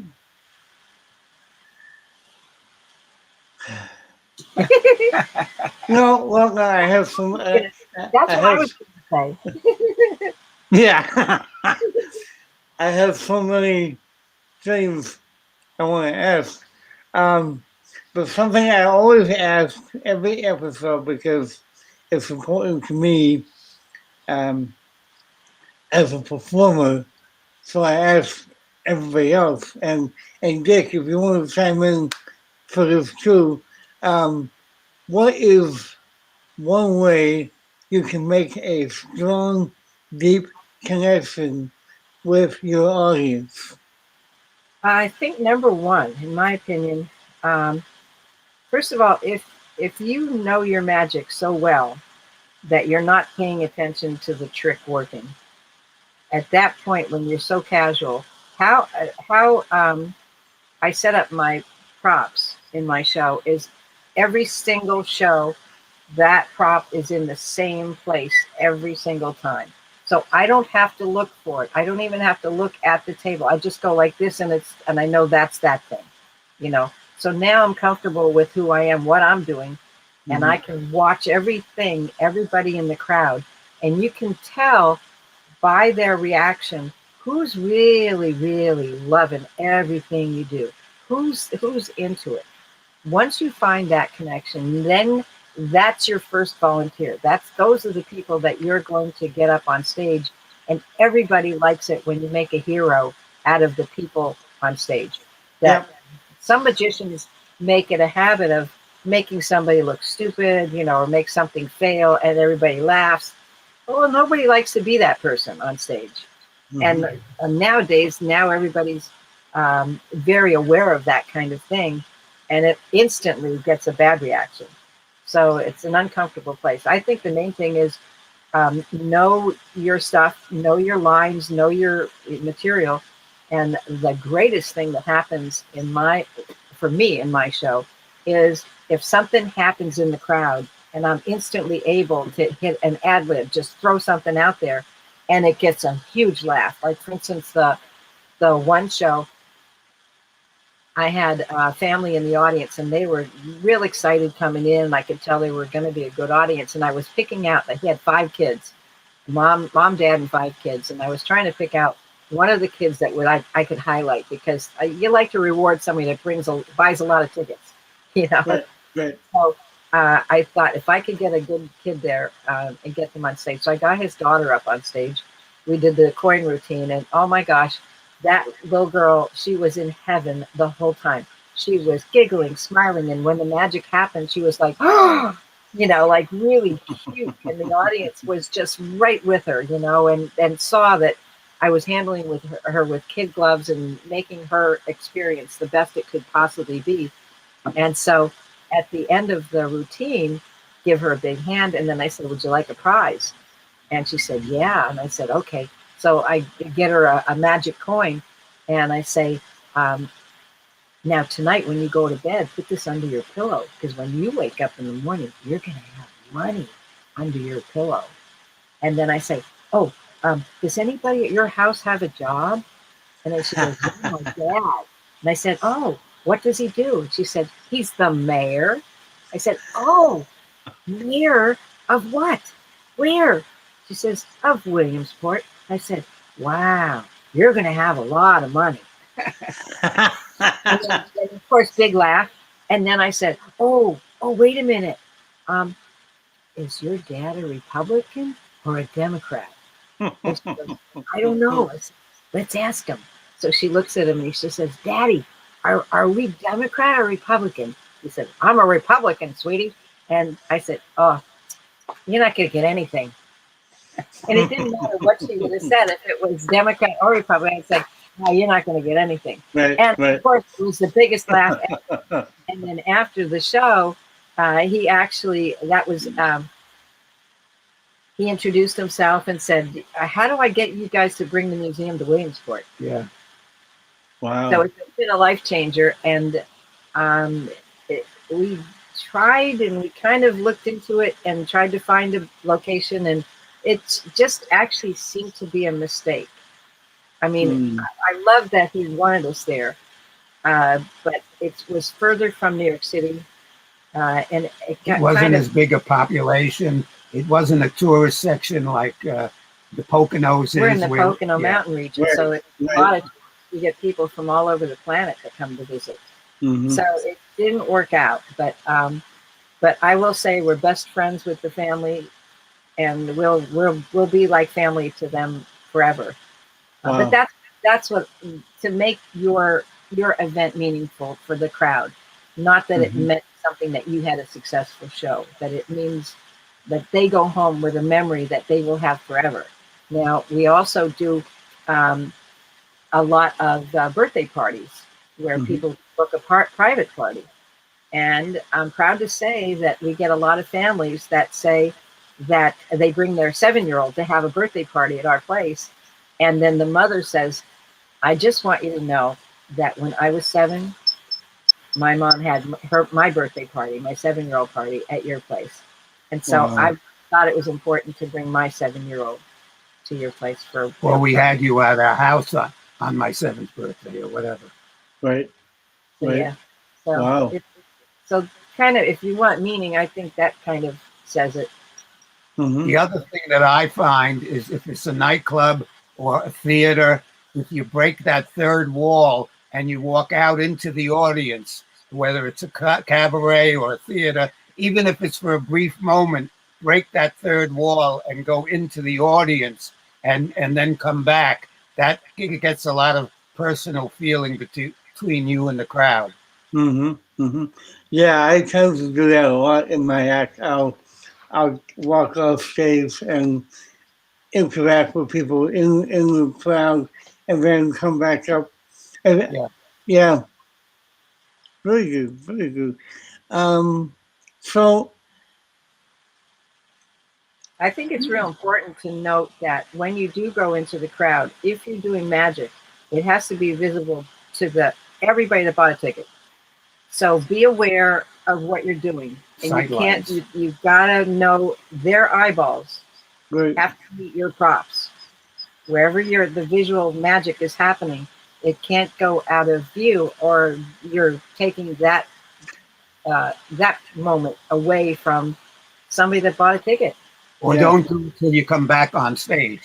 right, right. Yeah, absolutely. I mean, my act is the props I use are very minimal to begin with. So, but as a rule, I agree with you 100%. If you go into the audience, um, make sure your props are big enough that people can see them, and make sure that if the seats are cute so they can see you, because they're there to see you. Yeah, So yeah, and they um, show, and they got to be able to see it. exactly. Yeah. So we, I was talking a little bit about this. You are a pioneer for many women in this field, and you might not feel that way, but you are, and you spearheaded the path for a lot of people. I know you have a certain way about yourself, and would you be willing to talk about how it has been for you performing magic as a woman, and how, if at all, how people uh, treat you in the field as a woman? Well, I will tell you, when I started out, there were a lot of comments from people when I was bringing the props in for a show. They'd say, "Oh, they're going to saw you in half. They're going to saw you in half."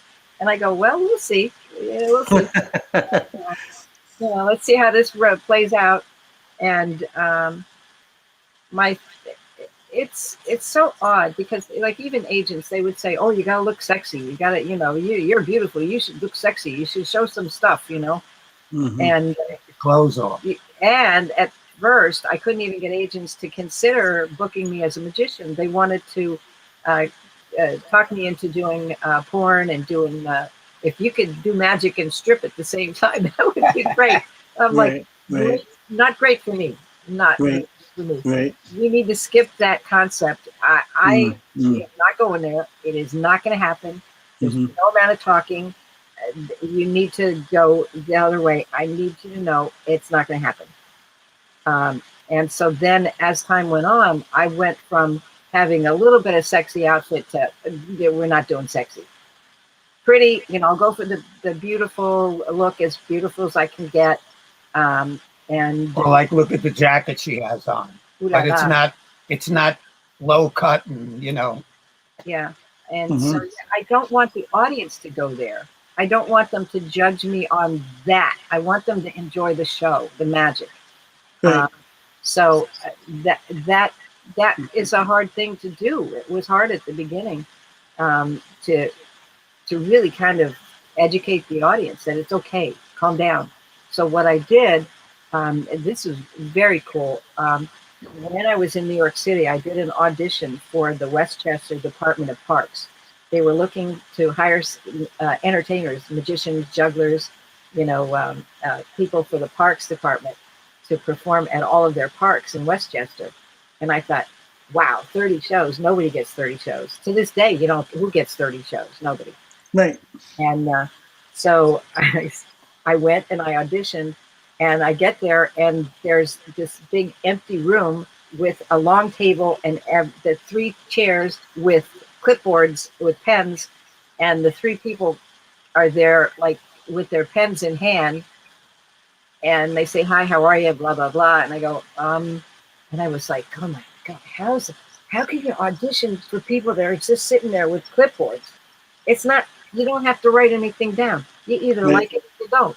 It's not, there's nothing to write.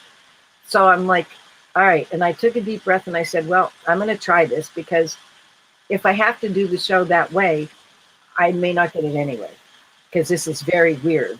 To me, that's weird. And so I said to them, please forgive me, but I know that you're looking for people to entertain families in the parks for the summer. And that's my thing. I love performing for families anywhere. You give me a family, I'll perform. But I'm a little uncomfortable with this situation, because you all look like you're like executives somewhere, and it's all going to be judge, or and so I kind of would like to ask you a favor. If you could be the families in the park that are watching my show, could you do that? And if I say something funny, if it's a little funny, chuckle. If it's really funny, laugh out loud. It's okay. And if you like it, you can applaud like you would if you were in the park. Like that would be like, and if I, whatever I say, you could react to. Because the Yeah. more you react, the more I will react to that. And I will give you a truer representation of what you're booking in the parks. And they said, I don't know. And they looked at each other. Well, what do you think? I don't know. What do you think? And then they said, okay. So they put their clipboards away and they sat back and watched. And they smiled, they cheered, they laughed at the right time. They applauded. It was great. And I thought, wow, that worked out well. And then they said, you go in the hallway for a few minutes. And so I went out. Like 5 minutes later, they called me back in and they said, so what's your schedule look like for the summer? Because we have bookings from, I guess it was from June all the way till September. And I said, I really want this job. Anything I have, I'm gonna find somebody else to do it. I want this job. The truth is, I didn't really have anything else. I was just starting out. I didn't have work. Right. And of course I wanted that one. So many things happened because of that. Number one, I did get the reaction from audiences saying, oh, the girl, she's going to get sawed in half. They're going to put her in a box. And so I said, I need something to deal with that, so that they'll just be quiet and watch, give it a break, And I don't know why people are that outspoken, or ever were, that outspoken about like trying to turn something around. It's weird. So I decided I'm going to start my show with music and just do visual magic. So a trick happens, a trick happens, a trick happens. And then the audience is like, and after, I would say it takes about the third trick that they finally, you can see the shoulders relax. You can see them not doing this to each other, not, not going back and forth trying to figure out the tricks. They're just, because they're going to miss the next one if they don't pay attention. That was my idea, to just keep the magic coming fast. And that summer, I worked out so much. And I think that's the main thing for anybody that's starting out. You have to be bad before you can be good. And that's not to say that I was bad, but there were things that were changing every time I did a show. Every time you do, you're going to figure something out. And you're also going to figure out what can go wrong with a routine or with a trick. And if you've done it 100 times, you'll find out most of the stuff that'll happen. But then there's going to come that 200th show that something else happens and you go, how's this possible? And so, yeah. And now at the end of the summer, the Parks Department was so happy with what I did. They booked me for the following year. And they said, is it okay if we recommend you to the Department of Education? And I said, absolutely, please do. And so I was booked at all the schools throughout New York. And I put together a special show for that, which was called Believe in Yourself. And the thing is, I figured if I've gone through all these different things in my life with audiences and with people, and everybody's the downer. You know, everybody wants to doubt who you are, what you're doing, and doubt, and kind of put you down, because I think some people that put you down, it makes them feel better. Hmm. I don't know, but that is the thing. You know, bullies are that. And so I wanted to put together a show that kind of informs everybody that you need to find out who you are and be that, and find out how to expose yourself to as much of that information as you possibly can. We have libraries now. We have the internet. Holy cow, man. You can learn anything you want to learn just by going online. But I try to tell kids, like I started that show again with the musical number. And at the beginning, I had a puppet come through the curtain, a big rabbit puppet, come through the curtain and say hi to the gang, and say hello. And then the bunny goes away, and then the voiceover comes out with my voiceover saying, when I was your age, everybody told me girls can't do magic.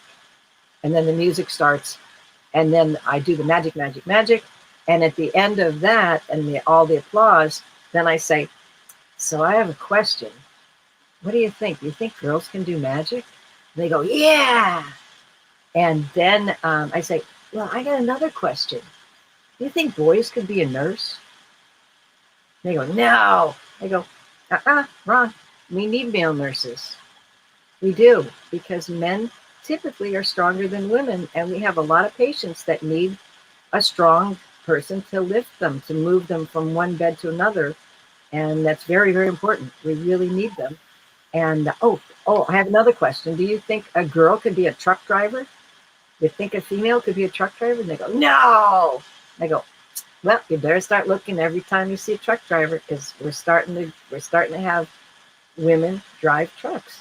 If you can drive a car, you can drive a truck. It's nothing special about a body. You've got arms and feet. That's it. You can drive a truck. That's all it takes. So yeah, and then if I was doing high schools, I would ask the kids, who knows what they want to do when they get out of high school? And sadly, like 10% of the kids do. 10%, and that just made me so sad. And I thought, I have to try and encourage these people to find who they are before they get out of high school. And I tell them, if you don't know before you graduate, here's what's going to happen. If your family wants you to go to college, you're going to go to college, and they'll ask you what courses you want to take. And if you say, I don't know, because that's their answer. They go, I don't know. I say, here's what's going to happen. They're going to send you to a counselor's office. They're going to look at your grades. They're going to see what you were good at in school. They're going to recommend those courses in college. So, all right, you go through college, you take those courses, you get that degree, and now you go get that job. But you're going to have that job for 40 years. What if you hate it? Just because you had good grades in school, that doesn't mean you like it. So I figured a way to try and get kids thinking in that direction. And I tell them to get a blank notebook with lots of pages. In the front of the notebook, you put your name, and you write down all the things that you love and everything that day that made you happy or you enjoyed in some way. And on the back of the book, now these are just as important as the front of the book, but they're in the back to remind you that these things are not the direction you want to go. And in fact, you want to make sure that you're thinking right. You put the things that troubled you that day, the things that made you uncomfortable, the things that you don't want to be a part of. Write those down. And every day you keep writing those things down and finding out who you are. And then do some research on the things that you like. If you see something happen, or you see somebody's career, if it's a scientist, if it's, if you like this, like all of the information that you learn in school about stars and the universe, So find out, how do you learn more about that? How do you become an expert at that? And you'll find out before you go to college if you like it or not. Yeah. So that's kind of, Wow. because I wish somebody would have told me. Yeah, me too. Me too. I mean, uh, I can relate to that as somebody with cerebral palsy. Still to this day, I get people looking at me like, why is he on stage, and why do I have to, why do I have to watch this? And luckily, I'm good enough that by the end, people are like, oh, okay, now I know. But Well, guess what? A lot of people that have speech impediments, people who have autism, yeah, people who have yeah, like Cody Clark, Cody he's Clark, yeah, all over the yeah, place. yeah, Look yeah, him up if you don't know who he is. Cody Clark yeah, has autism, and but there are a lot of comedians that are just like you, just like you. yeah, mhm, They're hilarious. They're hilarious. yeah. So I know I haven't been hilarious today, but I usually am. So, uh, well, um, you're not booked as a comedian. You're the that's host. true. Yeah. You're screen comedian host. They call that book the host. Yes.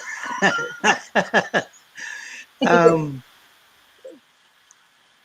are you willing, or would you like to perform something for us? Are you prepared to I perform actually anything? didn't prepare anything. You My didn't? Okay, I that's had a okay. brain part with the trick thing, and That's then all okay. of a sudden I said, oh, I didn't even bring anything. That's perfectly fine. So that's if I you book me back. You book me back, I'll do two. okay. No, I definitely want you to come back at some point. Um, you you are I'm off script now. You are definitely one of the most amazing people I've ever met, and I am very grateful to be able to call you both friends. And um, now that we talk more often on social media, and we had a really good conversation yesterday on the phone.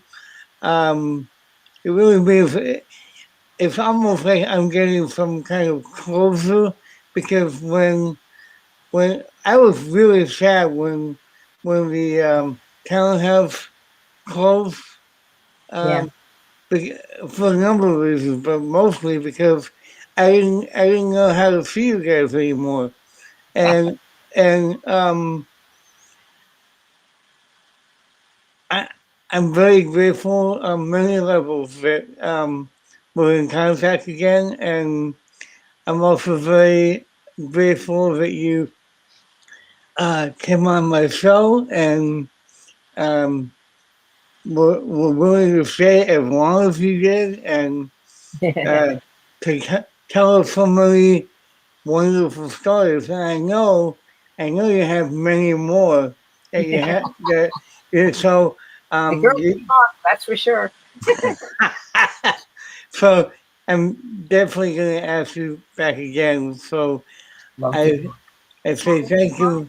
If you want to know what we're doing next, anybody, just to check out Houdini.org, and that'll Yes. tell you when the museum will be open. Houdini.org. Hang on, I have that right here.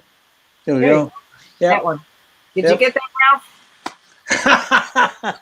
Let's see. What did Ralph say?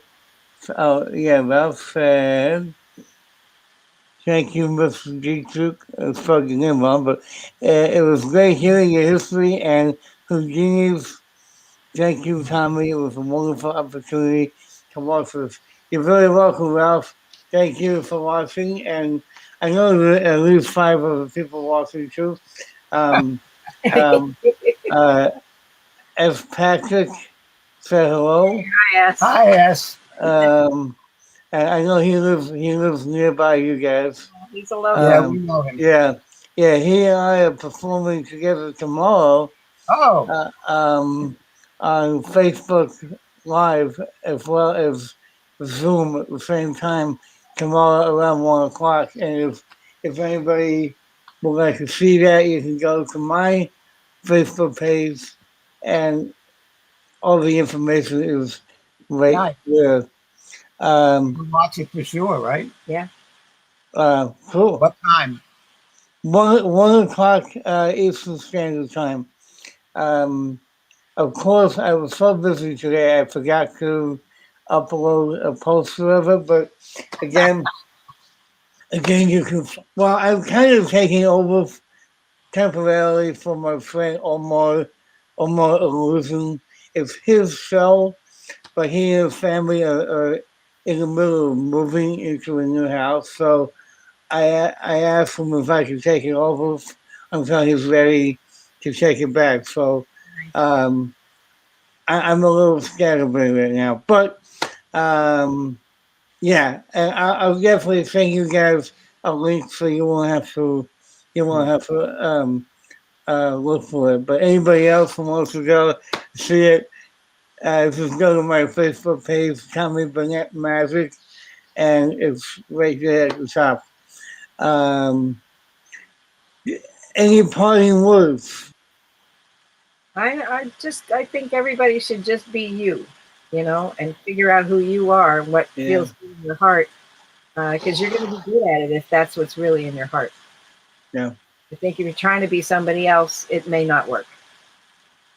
Yeah, it probably won't work, actually. Oh, wait a minute. This is, well, okay. Thank you, Patrick. That's the link for Facebook. Wait, I'm writing it down. Yeah. I don't think that will work. But again, I can also put it. I can also put it in the chat below, so anybody who's watching this can find it. But I want to thank you both for being on the show. If you can wait 1 minute while I put you, that's long hair. That's funny. It said it's long hair. That's long hair. I'm gonna put you backstage for a minute while I do my outro, and then hopefully we can talk for a minute. But thank you so much, everybody. Dorothy Dietrich and Dick Brooks. So that was episode 21 of Magic and Mysticism, the podcast. I hope you enjoyed it. And we will be back next week with the amazing Fraser Parker, who is a mentalist from the UK. So tune in this week. And remember, you are the magic. The magic is inside of you. It is not your props. It is not the things you do. It's what you exude, what you carry and pass forth to another human being. And until next time, have a great week.